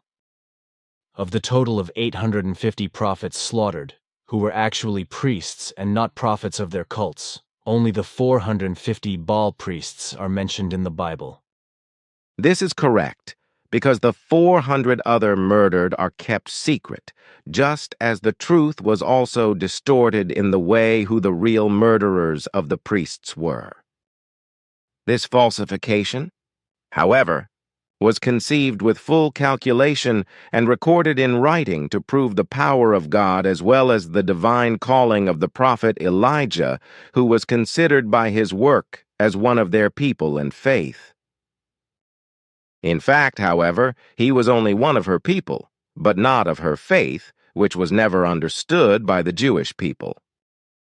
Elijah brought the truthful teaching of creation and its laws and commandments, which was thoroughly misunderstood by the Jewish people as a whole, as it was also the case with all other prophets and their teachings, right up to the prophet Emmanuel, whom Christianity, emerging from heresy and misunderstanding, then cannibalized as the Son of God. But what I am addressing this issue is this. In the Bible, 1 Kings, verse 38, there is a lie. Then the fire of the Lord fell down and devoured burnt offerings, wood, stones, and earth, and licked up the water in the pit. I would now like to know how Elijah was able to kindle this fire. All I know is that he had Pleiar help and that he also studied alchemy. So he probably reached into the alchemistic bag of tricks and started a self-igniting fire, which is also known as automatic fire, I think. This is, of course, nonsense, which we have already made clear at the 248th official contact conversation, as follows. 248th Official Contact Conversation, Volume 7, page 248, Billy, Ta Sentences, 101-104. It is hardly debatable. Again and again I am approached with questions about the Bible and its contents. One such question is, for example, what is the story about the fact that the prophet Elijah slaughtered 450 prophets of the idol Baal on Mount Carmel by a judgment of God, as described in the 1 Kings chapter 18 verse 40 of the Bible with the words, "But Elijah said to them, Seize the prophets of Baal, that no one may escape from them. And they seized them. And Elijah led them down to the river Kison, and slaughtered them there." My explanation of this is usually doubted, namely that the Bible lies and distorts the facts of the time. As I know the facts, the entire books of the prophets and other contents of the Bible have been falsified beyond recognition, and the prophets themselves and their deeds and activities have also been completely misrepresented, often giving the impression, which has survived in Christianity up to the present day, that these prophets killed and murdered, but this does not correspond with a single syllable of the truth. Elijah never slaughtered the 450 Baal prophets either, but this massacre was carried out by fanatical Jewish priests and their followers, as was the slaughter of another 400 Asherah prophets, but there is no mention of their murder in the Bible. Of the total of 850 prophets slaughtered, who were actually priests and not prophets of their cults, only the 450 Baal priests are mentioned in the Bible. This is correct because the 400 other murdered are kept secret, just as the truth was also distorted in the way who the real murderers of the priests were. This falsification, however, was conceived with full calculation and recorded in writing to prove the power of God as well as the divine calling of the prophet Elijah, who was considered by his work as one of their people and faith. In fact, however, he was only one of her people, but not of her faith, which was never understood by the Jewish people. Elijah brought the truthful teaching of creation and its laws and commandments, which was thoroughly misunderstood by the Jewish people as a whole, as it was also the case with all other prophets and their teachings, right up to the prophet Emmanuel, whom Christianity, emerging from heresy and misunderstanding, then cannibalized as the Son of God. But what I am addressing this issue is this. In the Bible, 1 Kings, verse 38, there is a lie. Then the fire of the Lord fell down and devoured burnt offerings, wood, stones, and earth, and licked up the water in the pit. I would now like to know how Elijah was able to kindle this fire. All I know is that he had Pleiar help and that he also studied alchemy. So he probably reached into the alchemistic bag of tricks and started a self-igniting fire, which is also known as automatic fire, I think. Contact Report 565. Of course I am. But I have always believed that you control everything in this regard with telemeter discs and also elsewhere in the world. That is not the case, because our observations and controls relate to completely different things than those which are not our concerns in principle. What we are interested in relates to the geological processes of volcanoes, glaciers, earthquakes, plate tectonics and climatic and natural changes, etc., then also to the development and change of all flora and fauna, as well as to the political effects, military and economic events, etc. This also includes the general development of the consciousness, mind and reason of Earth humans, medicine, politics, and military matters, as well as the worldwide social structure of Earth humanity, all these things being, in our opinion, still very underdeveloped. This also means that we have no interest in official contacts with terrestrial individuals or with governments, etc. Because if we seek contacts, then there must be a correspondingly valuable development in all areas, and accordingly, a measure of reasonable action. This, however, is lacking among Earth humans, and in our view it will be many centuries before real reason slowly begins to take hold. In the foreseeable and expedient future, however, this will not yet be the case. For such an undertaking, that understanding and reason are really created, penetrated and nurtured in such a way that malice, torture, wars, addictions, terrorism, and all other evils disappear from the behavior of Earth humans requires a long learning of the creative natural laws and commandments. These, however, must be taught to Earth humans, for which purpose in modern times the mission has now been brought into being through you and in cooperation with all members of the group, thus spreading the teaching of truth, teaching of the Spirit, teaching of life. It is also this teaching that can bring about in Earth humans what is necessary for a good and valuable development of consciousness. And only then, when Earth humans are really interested and willing to learn this teaching, can everything slowly change for the better over time. Contact Report 575. The article in question follows, but only that which is directly relevant and important in relation to overpopulation and its consequences will be discussed, with also a few changes to the text. Article from 16th September 1964. Human being of the earth, you are wandering on the path of perdition, on the path of disharmony with nature and the creative natural laws. You are wandering on the path of death into a bottomless abyss, full of unbelievable horrors and deadly doom, lurking to tear you into its blood-soaked claws and to crush you mercilessly. The bony clawed fist of the avenging giant of foolishness and folly tears you out of your life and throws you into the maw of all-consuming destruction. The laws of creation and nature still give you one last effective chance to save you, humanity, and you, the human being of this earth, from the agonizing end that is already bringing the upheaval of the present and the coming time. Human beings of the earth, you still have a really last chance to take the last chance you can to prevent the worst from happening. But remember that in a short time it will be too late, for afterwards there will be weeping and gnashing of teeth, as it has been transmitted from time immemorial. And the harbingers of this new age, described over thousands of years, the catastrophes of all kinds already growing into the eerie, bear witness to the fact that the time has come for the prophecies to be fulfilled, and that the upheavals can no longer be stopped, but can only be mitigated in their worst forms.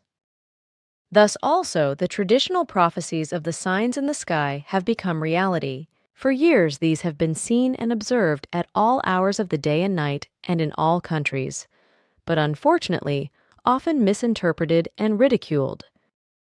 However, they are the signs of the times, such as fireballs, explosions of rays in the atmosphere, Earth electromagnetic atmospheric phenomena, strange clouds and hazy phenomena, which appear by the hundreds like small flying objects.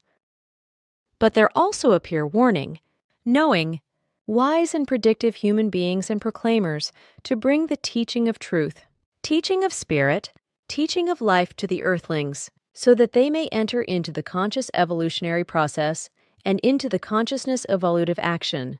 The human being of the earth, with his still limited consciousness, forces the basic and structural elements of nature and life to react in order to destroy nature and myriad forms of life and the climate of the earth in his madness.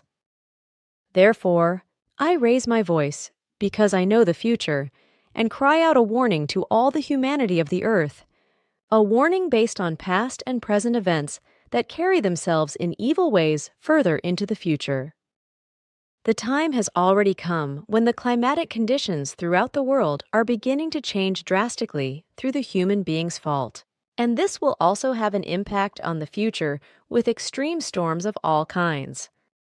Everything is already such that innumerable human lives, hundreds of thousands and millions, are and will continue to be lamented.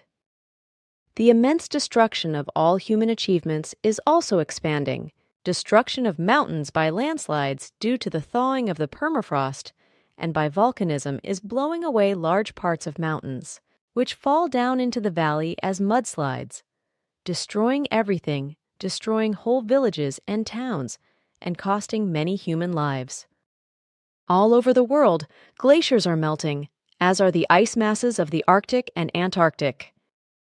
The world's climate is rapidly warming, leading to tremendous climatic upheavals, with great heat and cold waves, conflagrations, droughts, floods, snow and hailstorms.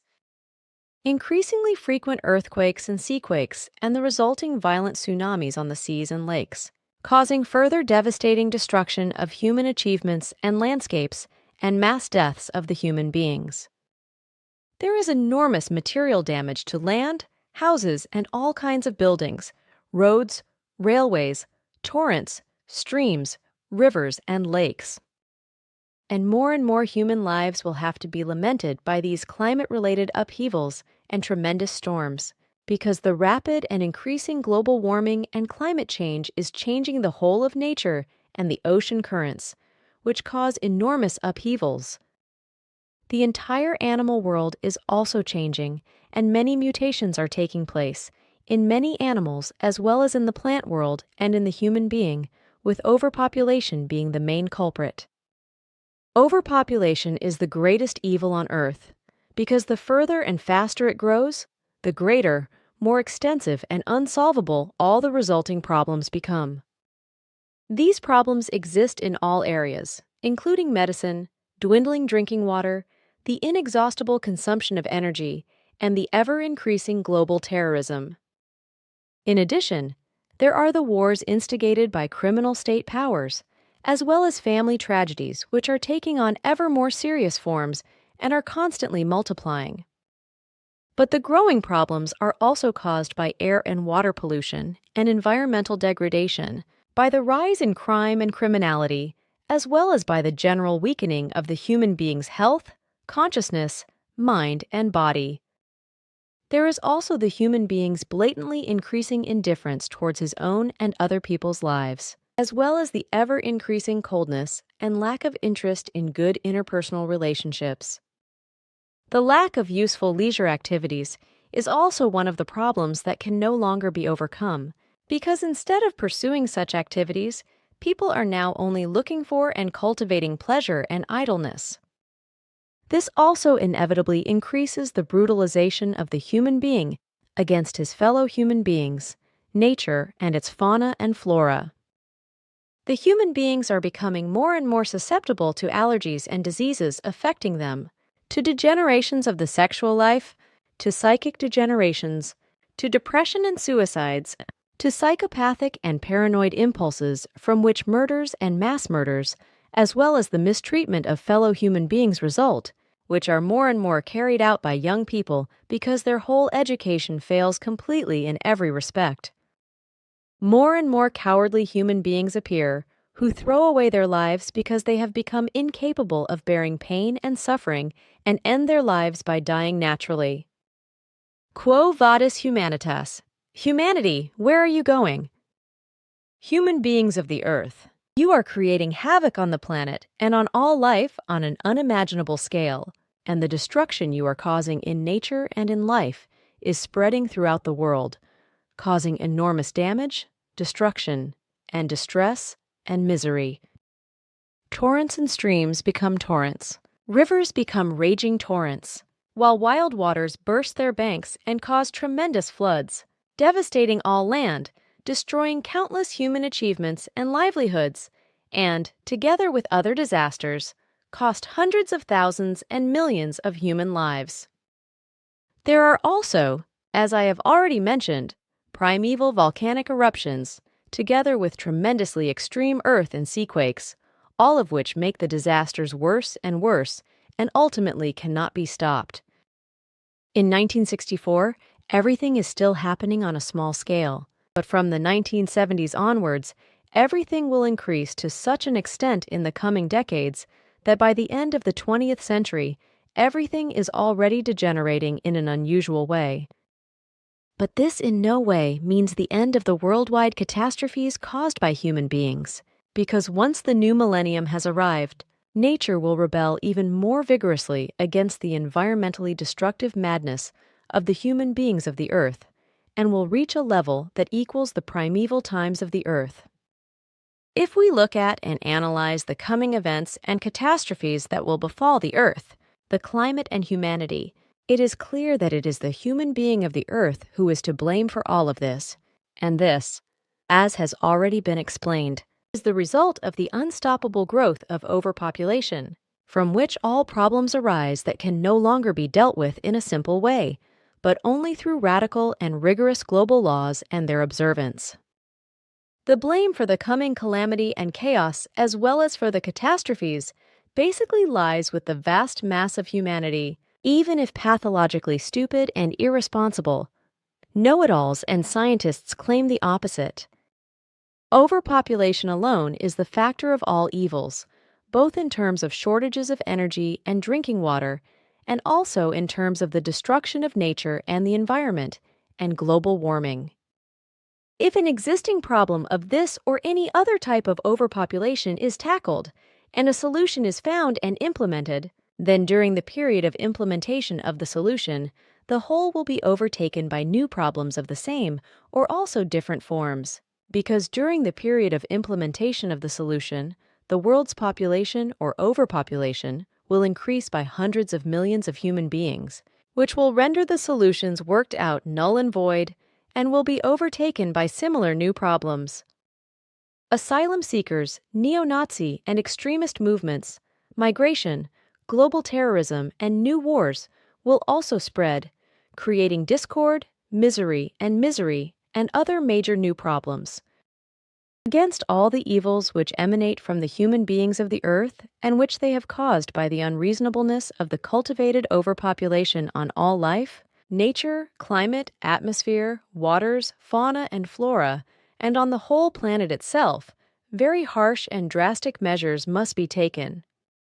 These include measures against the world domination machinations of those state powers, which criminally trigger wars and terror all over the world, which themselves carry out wars and acts of terror and plunge other countries into chaos, also wanting to trample on the mentality of the human beings and break and eradicate their religion and politics. Due to the rapid growth of humanity, it is forced to destroy the environment more and more frequently and more, and to exploit and destroy the resources of the earth in order to meet the increasing needs of all kinds of humanity. But all these needs are increasing in mass with the growing number of humanity, which is causing more and more damage and destruction to nature, flora and fauna, as well as to the climate and the entire environment. The planet itself is being tormented and slowly destroyed as nuclear and other explosions disrupt the structure of the earth and trigger earthquakes, seaquakes, and volcanic eruptions. Waters, nature, the atmosphere, and near-Earth space are polluted and poisoned, while the primeval forests are profitably destroyed and devastated. The commandment of the hour and the future is to finally put a stop to the madness of overpopulation. Although this will no longer be able to stop the climate change caused by humanity, reason can somewhat curb the destruction, devastation, chaos, and catastrophes, for example by restoring natural corridors and floodplains, and stopping the overexploitation of the planet and of nature and its fauna and flora, because this is the only way to avoid the worst. This, however, requires that the madness of overpopulation be stopped by radical, far-reaching legal measures of a worldwide birth regulation. The overpopulation, or rather the world population, must be contained and reduced as a matter of urgency by means of a worldwide controlled birth control, because only in this way can all the increasing needs of mankind of every kind and the further and increasing destruction associated with them ultimately be eliminated. A great deal has already been done to ensure that the predictions are fulfilled, which is why it is also necessary to take measures to counteract them. Pollution from fossil fuel engines of all kinds, as well as from vents, etc., must be curbed as a matter of urgency, along with all other forms of environmental and air pollution. It is also of the utmost urgency that all human constructions of any kind, such as dwellings and factories, etc., disappear from endangered avalanche and flood areas. Floodplain landscapes, etc., must be returned to nature as natural water catchment areas for floodwater. Houses and factories, etc., may no longer be built along torrents, field streams, lake shores, in or on avalanche slopes or water-prone plains and seas.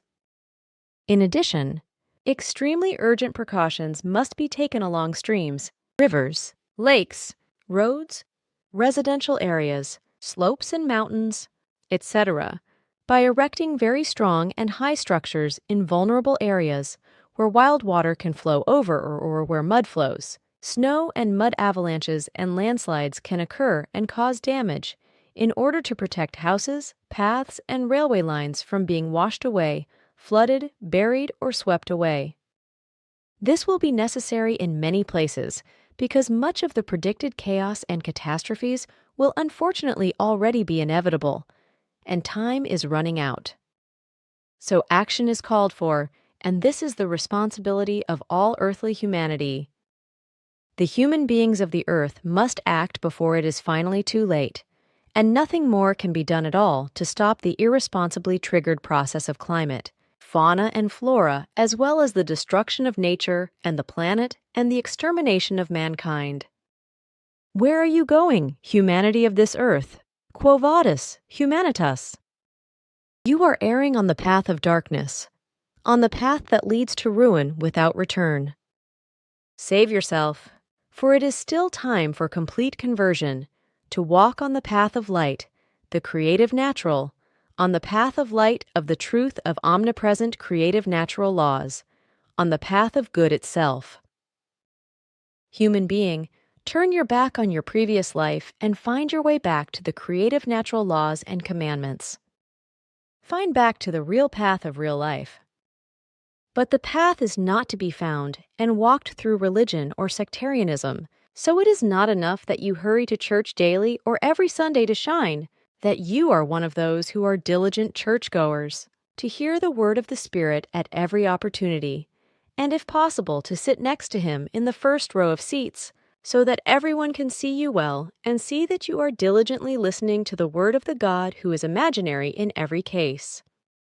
It is of no use when you are so close to the clergyman, when you go to the mosque, the temple, the synagogue, or any house of prayer to pray, or that you do not miss a word of the representative of the religion who conducts the service. If you also break all creative natural laws and commandments, ignore them shamefully, and trample them underfoot. Human being of the earth, such action is not a law or commandment of creative natural truth, nor is it a creative natural order, nor is it the meaning of life. If you do not find the way of truth out of your own knowledge and do not understand the word of truth deeply, do not trust it and do not obey it, then it is better for you to hide in the deepest puddle of shame. If you do not tread the path of reality and its truth, and thus of the creative natural laws and commandments, then let at least those who want to tread it and search for the effective reality and truth find this path unchallenged. Do not curse and condemn the seekers of the truth, for their step and presence on the path of truth does not serve their own fame and not a shine like a beryl, but rather their evolution in consciousness, as is given to the human being by the creative natural laws as the meaning of life. In it is also anchored all human behavior in every respect, both in relation to fellow human beings, to being human, to nature, to fauna and flora, to the climate of the world and to the planet itself. But if you contravene this, human being of the earth, your own punishment will overtake you before you know it, for the era of the coming events is advancing, leaving no time left to play with the further breeding of overpopulation and the destruction of the climate, as you have done so far as an individual human being and as a mass of humanity. For a long, far too long time, all the evils have been played with shame, but now the masses are overflowing. For it has been said since time immemorial, the jug goes to the well until it breaks. Mankind and human being as individuals, whether rich or poor, small or large, beggar or worker, human being in every position, it concerns you. To you are my words. Turn around and walk the path of true life as determined by the non-religious and non-sectarian creative natural laws and commandments, for only a short time is left when great disaster will come upon the world and upon you, and will demand account from you for all the destruction you have caused by overpopulation among mankind itself and to all nature, to fauna and flora, to the climate, to the atmosphere, as well as to all the waters and otherwise all around. In the writings of the millennia it is written, "Love your neighbor as yourself, for he or she is your bodily brother or sister, the one who was given the breath of life." So, human being, stop all your hatred, your greed, the daily strife, the murderous wars, and all the selfishness. Love your neighbor as yourself, but also love nature, the fauna and flora, and the planet which is your home and your aegis. So it is written, "Respect the signs of the times which will be in the sky when the time is near for revolution to take place." Human beings as individuals, respect these signs of the times, learn to understand them, and do not misinterpret them. Know their truth and do not consider them as strange miracles, for a miracle is only a word as a concept, but its value has no meaning. Consider the signs for what they really are, namely, the product of a powerful creative natural law that you have broken through overpopulation and all the problems it has created. You have done this worldwide among all humanity, in nature, fauna and flora, in climate and in the planet itself. By doing so, you have caused tremendous changes and destruction to nature and climate, bringing misery, murder, crime, war, terror, misery, and ruin to the world. The signs in the sky are mainly signs of the effects of human unreasonableness, signs that reveal themselves as devastating and catastrophic storms of all kinds, as global warming and climate destruction and environmental degradation are forming into unimagined catastrophes. This is already part of everyday life, but you, the human being of the earth, have still not grasped it and have not understood that you yourself are to blame for all these evil events. To blame because you continue to increase overpopulation and thereby create ever more enormous unsolvable problems which you can no longer cope with. So turn back before it is too late, because there is still something you can do to avoid the greatest catastrophes. But act quickly, because otherwise it will already be too late in 20 years from 1984, because then the catastrophic effects of your wicked actions can no longer be stopped, and nature, life, the planet, and the climate will let the consequences of human irrationality burst upon mankind and the planet with primeval violence. Human beings of this earth, you still have one last chance, a short deadline. But remember, only a short time will be left for this deadline to roll over this world before my words prove to be truth, words of prediction, which will soon be rounded off if you continue in your traditional style. But then it will be too late for you and for the mass of humanity, to whom I ask the question, Quo vadis, humanitas? At the end of the 20-year period I have mentioned from 1984 onwards, The process of destruction of climate and nature will be unstoppable unless overpopulation is drastically reduced by a radical birth stop, thereby alleviating all problems until one far-off day they disappear for good. If this does not happen, the problems of all kinds will increase immeasurably and can no longer be overcome. But in this way, the existence of the whole of humanity and the planet will be put at risk and called into question, and consequently, it is possible that one day earthly humanity will erase and destroy itself through its unreasonableness and through its stupidity and selfishness. And there will not be a God who will open an ear to humanity to answer a plea for forgiveness and the prevention of evil, because where there is no God, no one can hear anything and no one can bring help either.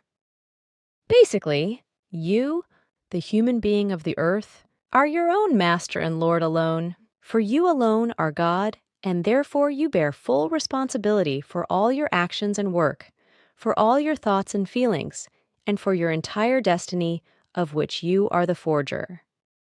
Kabul, Afghanistan, 16th of September, 1964. Simya Se Silver Star Center, 2013. Billy. Contact Report 589. I will not get involved with the USA anymore either, especially not because I will not get involved in investigations and inquiries about UFOs anymore. This matter is closed for me, because in the meantime, everything concerning my contacts with Eucliaran has been clarified, and does not need any more attention, publicity or controversy, also not concerning the photos I was allowed to take of the beam ships of Simya Sai and Quetzal. Furthermore, I do not want to have anything more to do with journalists from newspapers, journals, television, and radio and the like, because as a rule they are only interested in sensationalism and not in reality and truth anyway, so they twist the facts into lies and slander. Honest journalism with effective, truthful reporting has long since ceased to be of any importance to Earthlings. So-called UFO experts and UFO researchers can also be stolen from me, because I have also had bad experiences with them. So I can very well do without getting involved with people of all these calibers, especially also because they only exploit their own confused views, opinions, and assumptions, and do not want to focus on the truth and not on reporting it honestly and in a valuable way. And this precisely in relation to the most important thing, namely the mission, in which ufology was only of importance at the beginning of the contacts and the mission, as a hanger, so to speak, although today the whole thing is only a secondary matter for all those human beings who know about the truth of the contacts and who are interested in the official contact conversations. And the human beings also know that the mission is still important to me alone in terms of the spiritual teaching, in terms of becoming public and spreading it. And these are now the human beings directly around me, and also all the many worldwide who are striving for the teaching, or will sooner or later still do so. And all those who strive for the teaching are learning diligently and gaining great advantages in terms of their evolution of consciousness, and also a new, good, and positive way of life. In doing so, many of them change and turn upside down their traditional life in a positive way, that is to say, their world of thoughts, feelings, and behavior. In this way, they find better interpersonal relationships and cultivate love, peace, freedom, friendship, and harmony with themselves and with their fellow human beings. They also learn to cope better with their own existence, as many letters, e-letters, faxes, telephone calls, and personal conversations prove again and again. So, the mission is unreservedly the most important thing. Just that only and officially only the spiritual teachings with their enormous extent must be my worldwide field of activity. And time is pressing more and more for more and more human beings to benefit from it, and find the correct way of life with all the trimmings. And it is only through the fact that more and more human beings find the correct path that one day everything can come to such a point that finally and truly a humanity lives on Earth, in which every single human being honestly strives for and cultivates true love, peace, freedom, and harmony, in order to fight all evils such as wars, terrorism, religions, sectarianism, lies, deceit, slander, hatred, jealousy, revenge and retribution, the death penalty as well as crime and crimes, etc., and make them disappear. And what you, in cooperation with all your faithful, have achieved so far in only about 40 years, that very many human beings in all continents of the earth now know about the teaching of truth, teaching of the Spirit, teaching of life, and learn the spiritual beings directly, through your spiritual teaching study course, or through your large number of books and writings, as well as through the internet, and benefit from it in terms of their evolution of consciousness. This is a fact that cannot be denied. It is also undeniable that many Earth humans have found their way to themselves since your work, and have changed their ways of life and behavior for the good and positive. In contrast to the work of all religions and sects, which have not been successful in this way, as your teaching has an evolutionary effect. All this I can truthfully confirm, for all this is proven by our ongoing observations and investigations in this regard. Contact Report 590. Njana has informed me in detail, so I have raised your concerns in the panel. Ptah was not present, but I informed him of the outcome of our deliberations. So here is the result. We find that if there is the necessary diligence and desire of a group of persons to dedicate themselves to the Phi-Gu mission, then small or larger groups in the USA, but also in other countries, can come together to learn and study within the framework of the mission and the teaching of truth, teaching of the Spirit, teaching of life. This, however, must be accepted by the Mother Center and the core group of the 49, and to a certain extent it must also necessarily be in charge of such groups. However, the fact that we play R and distance ourselves from the USA, for which there is sufficient justification, is of no consequence at all, because what the core group of the Parent Center wants to do and does with regard to U.S. American groups is their concern alone, although we believe that the human beings in the USA who are willing to do so should not be stood in the way. We think that if in the USA, as in other countries, there is a real desire on the part of persons to participate in Phi-Gu mission and teaching, and they wish to engage in it, then this should be allowed.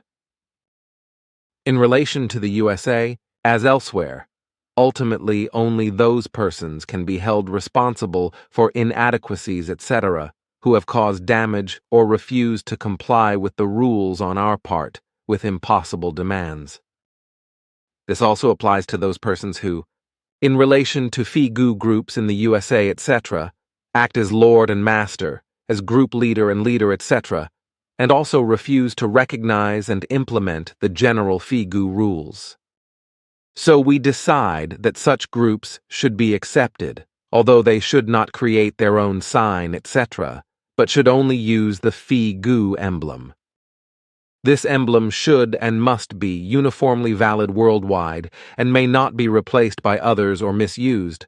Therefore, no intermediate signs, etc., may be used. For this purpose, however, it is necessary that the respective grouping is titled in such a way that on the one hand the name of the country, and then also the main abbreviation Phi-Gu together with the term mission is used as the first value. We imagine that this must absolutely be associated with the mission, for example as Phi-Gu mission. Concerning the grouping, we find the following 21 different proposal forms, which can be used, but the core group in the Parent Center should decide on this.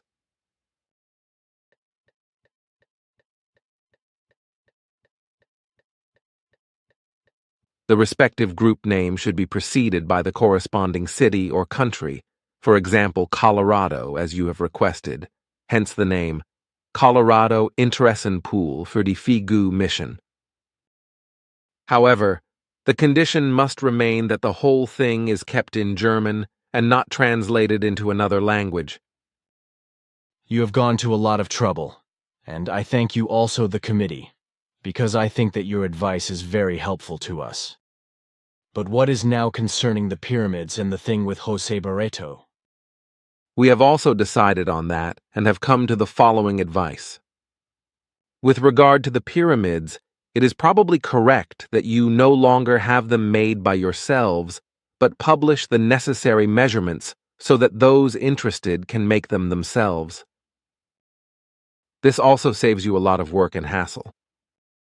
And what you have further instructed Njana regarding all that Jose Barreto has made and is distributing, this should be accepted and allowed from the core group, also when other persons are doing this kind of work.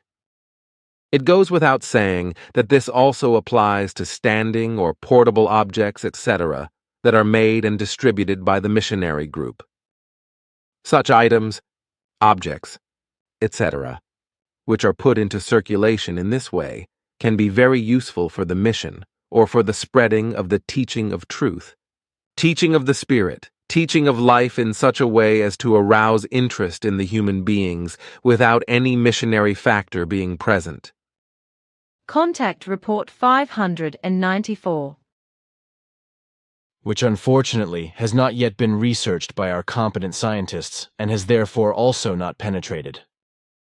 With regard to the fine empathic abilities of animals, fish, birds, amphibians and reptiles, etc., they are still diligently groping around in the dark, because this field of knowledge has remained unexplored up to now, probably simply because there is no interest in it. And since the truth that plants and animals, birds, amphibians, fish and reptiles of all genera and species, etc., are empathically inclined is largely unknown. Care is also not taken to ensure that they receive the necessary attention and care, as well as treatment appropriate to their species. Moreover, it is to be said that it is precisely in the case of non-human living beings that we speak only of animals without referring to them according to their genus, as you play and do and call all life forms by genus. The non-human life forms cannot simply be called animals, for animals are only suckling life forms. There are also birds, fowl, fish, reptiles, amphibians, insects, and all manner of creatures which are to be designated according to their species. It is absolutely incorrect to call all non-human living beings simply animals, for in principle they must be specified by name according to their genus and species. This also applies to the genus and species of animals. Consequently, a cow must be called a mammal, an elephant, and a bull must also be called mammals. If the living beings in question are from the bird world, then they are also specified as birds, as are amphibians, reptiles, and insects, etc., according to their genus and species. Of course, the genus human beings must also be referred to as human beings. Consequently, they are also referred to as such. From our point of view, it is incomprehensible that Earth humans speak of all non-human life forms only as animals and do not specify the genus and species. And what you said about the lack of interest in the empathic abilities of plants and non-human life forms is also correct. And this also says that the majority of Earth humans are still trapped in a stage of consciousness development with regard to the recognition of reality and truth, which leaves Earth humans still very far behind with regard to humanity, morality, and a sense of responsibility towards themselves, their fellow human beings, nature, its fauna and flora, as well as the knowledge and cultivation of the teaching of truth, teaching of the Spirit, teaching of life. And this does not only apply to the majority of Earth humans in general, but also to very many scientists. That is indeed the case. The majority of Earth humans do not care about the creative natural laws and commandments, and least of all about obeying them. Unfortunately, nothing can be expected from the great mass of human beings that will bring humanity forward. For the fact is that only a human being who thinks further than the bulk of all human beings can change the world and lead it to the better, the good, and the positive. Contact Report 596.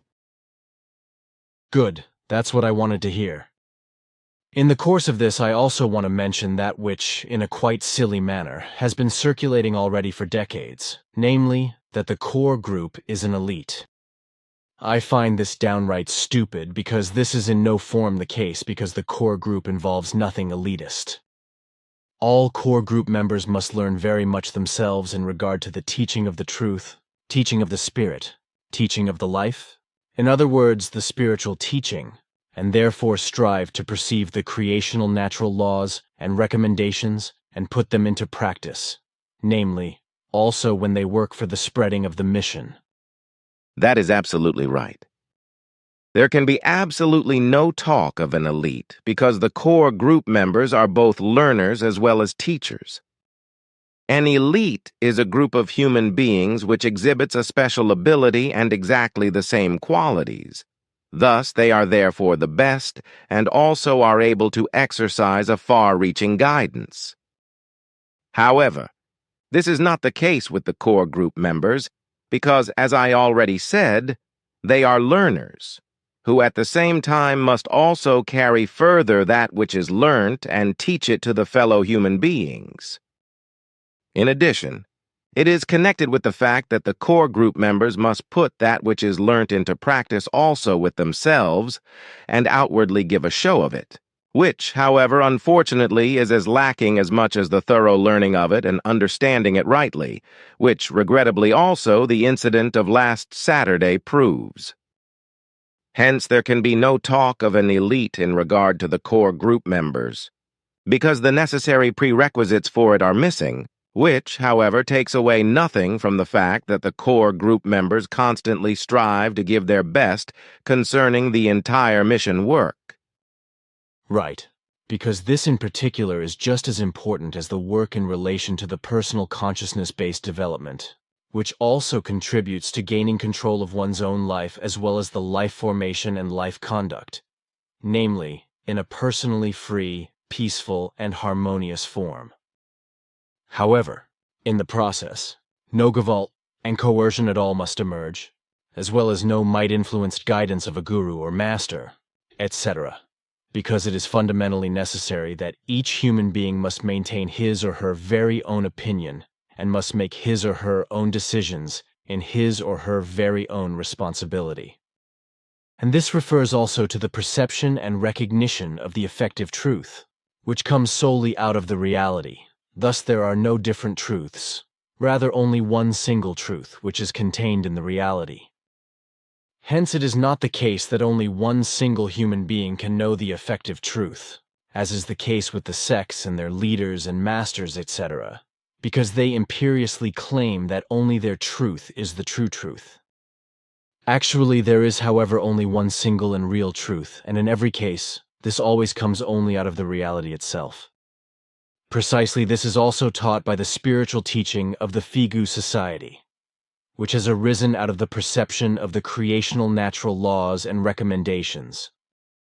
The core group members, as well as the teaching methods of the Figu in regard to the spiritual teaching mission, must never be missionizing and therefore also not monopolizing, whereby, regarding this, also any distinctive characteristics which could be indicators for indoctrination must not appear.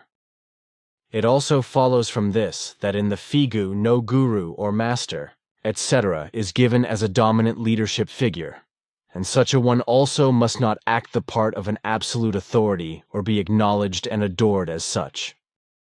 The founder and leader of the Figu Society must therefore also not be worshipped, as well as not be viewed and considered or deemed a savior, as he must certainly not function in this mode. In no form is any salvation promised to the core group members, as well as to the passive members. Rather, the teaching is imparted that each human being in every respect is responsible entirely for himself or herself, his or her own mode of behavior, thoughts, feelings, and the state of the psyche as well as the life behavior and the life conduct, and therefore, regarding this, absolutely everything must be formed and directed by himself or herself. Hence, each member of the core group and the passive group must search for, perceive, and find the effective truth from the equally effective reality. Consequently, in this form, each member also must make his or her own decisions and put these into practice in self-responsibility. All of this also implies that all Figu core group and passive group members have the certainty of not being a chosen elite, through which the terrestrial humanity could or shall be brought salvation. However, in the entire Figu society, there also must be no pressure applied to the members, namely, neither through threats nor through moral forms of pressure or financial excessive demands, etc. Naturally also, any disciplinary overwork must not emerge, and no isolation from one's own family, one's acquaintances, friends, and the general environment. Interpersonal contacts of every kind remain in place, as the Figu members have brought them about at their own discretion, and as they want to maintain them. Much-loved habits, hobbies and interests, etc., can and may be completely maintained and carried on in the Figu society, as well as social or private political memberships, namely, even though the Figu society itself is absolutely unpolitical. Only every religious and sectarian membership is prohibited, as well as ideologies that are radical and hostile to the state, foreigners, human beings and races, as well as ideologies endangering human lives. In relation to the guidance of the Figu society, only the electorate of the Figu core group is determining, however, never the leadership, which Billy Edward Albert Meyer holds until the end of his life. In regard to the making of decisions, which are carried out in the core group, and which gain validity only with an unanimous assent of all present decision-entitled members, the leader and bringer of the teaching and mission has no right to vote. This rests completely alone with the present quorate core group members. The entire Figu society is presided over by a 9-person executive committee, which functions implementing and ruling in relation to the society-based decisions, and also has to take care of administrative dealings if the leader is no longer amongst the living.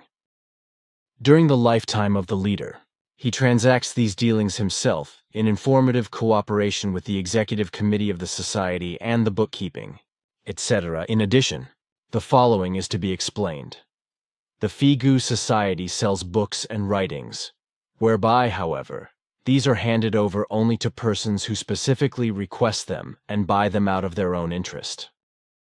Persons who are outside of the Figu society must not be missionized, and thus also must not be invited for purposes of missionary work, as well as not otherwise be confronted with the mission work of the Figu without being willing.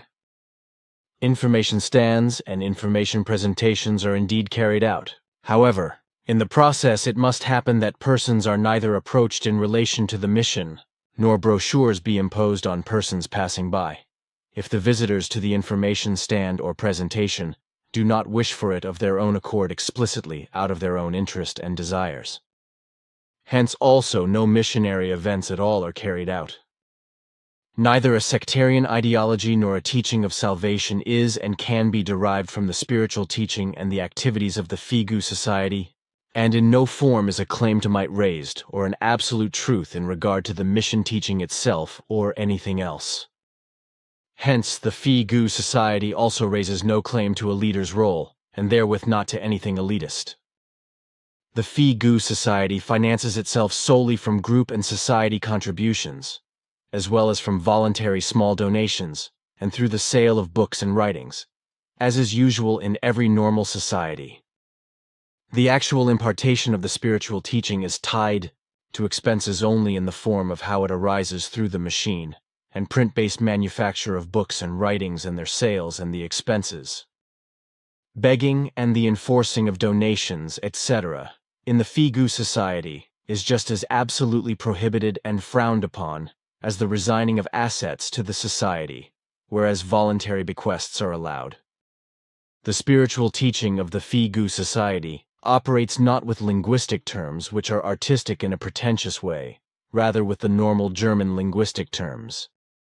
The Figu society behaves outwardly neutrally as well as in regard to the politics, thus reacts non-violently, that is to say, not at all to external criticism.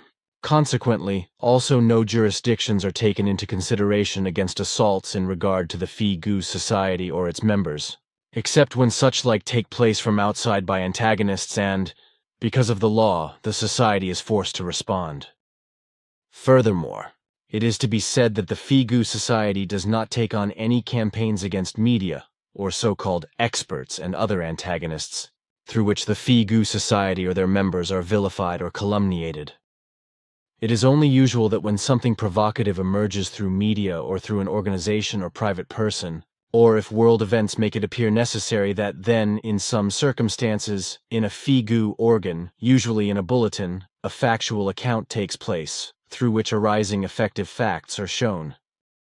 Thereby the whole is then handled according to Article 19 of the Universal Declaration of Human Rights, from the 10th of December 1948. Freedom of opinion and information. Therewith also the self-understanding of the Figu groups is to be addressed in regard to the fact that it in no form stands in blatant contradiction to the appearance which the Figu Society and its core group, as well as the passive group, inwardly and outwardly conveys. Hence, neither the core group members nor the passive group members feel wrongly understood. And if, in regard to members, society internal inconsistencies arise, which do not conformably agree with the rules and the statutes as well as resolutions, etc., then these are handled and clarified openly, verbally, and in writing. Consequently, therefore, neither misunderstandings endure, nor are members able to feel wrongly understood. It can probably be said that all Figu members feel not ostracized by authorities and journalists, etc. This also when, every so often, a certain kind of journalist writes falsifying articles, makes reports and spreads fraudulent or slanderous articles and TV broadcasts, etc. Hence the Figu Society members feel not intimidated also, namely, neither by authorities, any experts, journalists, or by any coordinated campaigns of any circles which are hostile to the Figu Society and its members. It is still to be said that the Figu Society has worldwide Figu groups, all of which are active under the emblem and the official name of the Figu Society in the overall framework, as everything was explained earlier. Contact Report 598. Well, then I guess there will be a need for that. But something else. For my part, I have written 21 important points concerning the Figu, this very one, in addition to what I said on 25th of September, from which we will make a brochure. 1. The Figu is not a group or an association that finally gives simple answers to the questions of people searching for the effective truth, or that can experience something special that makes them feel accepted and protected. 2. The instructions given in relation to doctrine are understandable and comprehensible to any person who thinks clearly and rationally, but it takes initiative to implement them personally. 3. The teaching of the Figu is not aimed at the fact that, as a result of working on this, something could be done for the future in such a way that it can change for the better. 4. The Figu is not a family, but a free interest group of like-minded people who are all learners and are anxious to get their own life under control in the right way and to acquire a correspondingly positive individual lifestyle. So old members of the association do not take new members under their wing to address their questions and worries, but are taught that every person must be his own master, and build himself up and accept himself in every relationship, and from his own effort and strength. 5. The Figu is not directed with its ideas to improve the world and mankind, because the teaching is solely directed to the individual person taking himself by the curb, to build up and develop himself thought, emotion, psyche, as well as love, knowledge, wisdom, and behavior-wise, in the same way as everything is given by the creative natural laws and commandments, which only have to be perceived, recognized, understood, and comprehended. 6. The Figu has no master or guru, etc., who would pass on a supposedly perfect teaching to humanity, through which redemption and salvation is to be brought. For the Figu has only one Kunda teacher, who teaches the teaching of ancient knowledge with regard to the perception and knowledge of the creative natural laws and commandments, as these have always been recognizable in free nature. After the death of the proclaimer, Billy Edward Albert Meyer, the Figu core group in the Mother Center, Switzerland, is responsible for the internal and worldwide management of Figu. 7. Figu does not fail to teach that humanity is doomed to extinction by falling away from the true doctrine, and that consequently it is not failed to teach that the state of humanity and the world is improved by the bringing back of the true doctrine. For the doctrine of Figu is directed solely towards the positive building up of the personality, character and behavior, etc., of the individual human being, and solely according to his own motivation, desires, and original will. 8. The teaching of the truth, teaching of the spirit, teaching of the life, which is taught by the Figu, is understandable in its importance to every man gifted with understanding and reason, as well as to people who are open to reality and its truth. 9.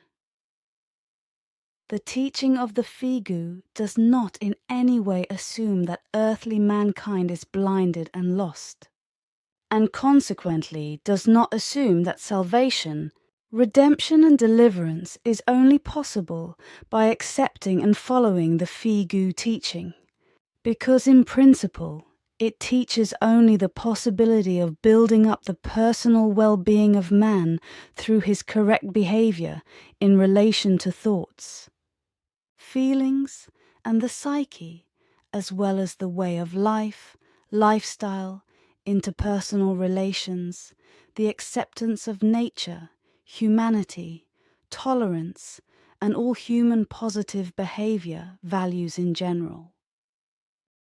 10.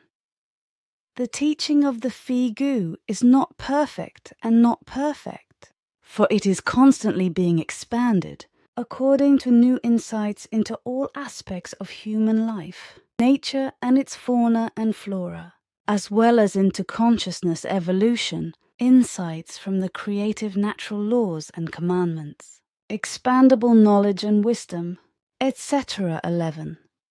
The teaching of the Figu cannot be interpreted as a result of a belief or assumption, but only according to reality and its indisputable truth, which also means that there is always only one truth, which results fundamentally only from reality and its facts.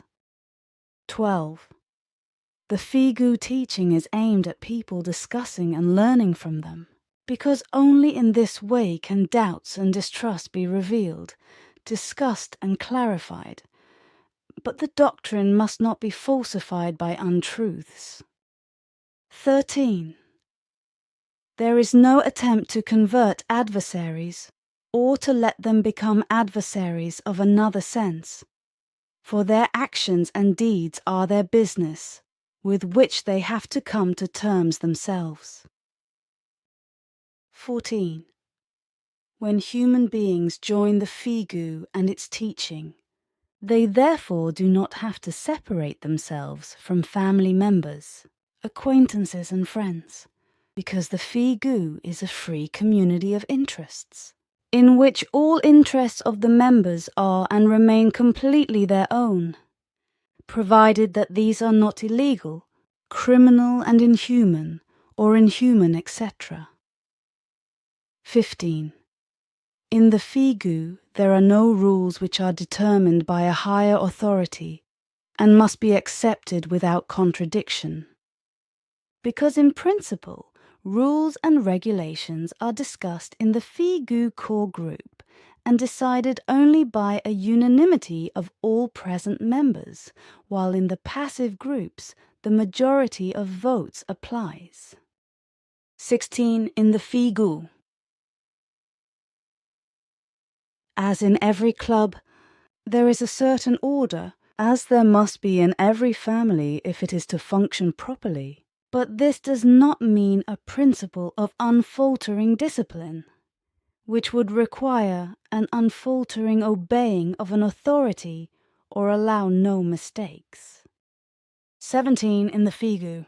Private things can be done by the members, whether they are useful or not, and it is also possible to separate oneself from others in order to cultivate one's own interests, so that there would not be a strict order which would allow only one principle of absolute community, because the freedom of the individual human being is guaranteed in every respect. 18.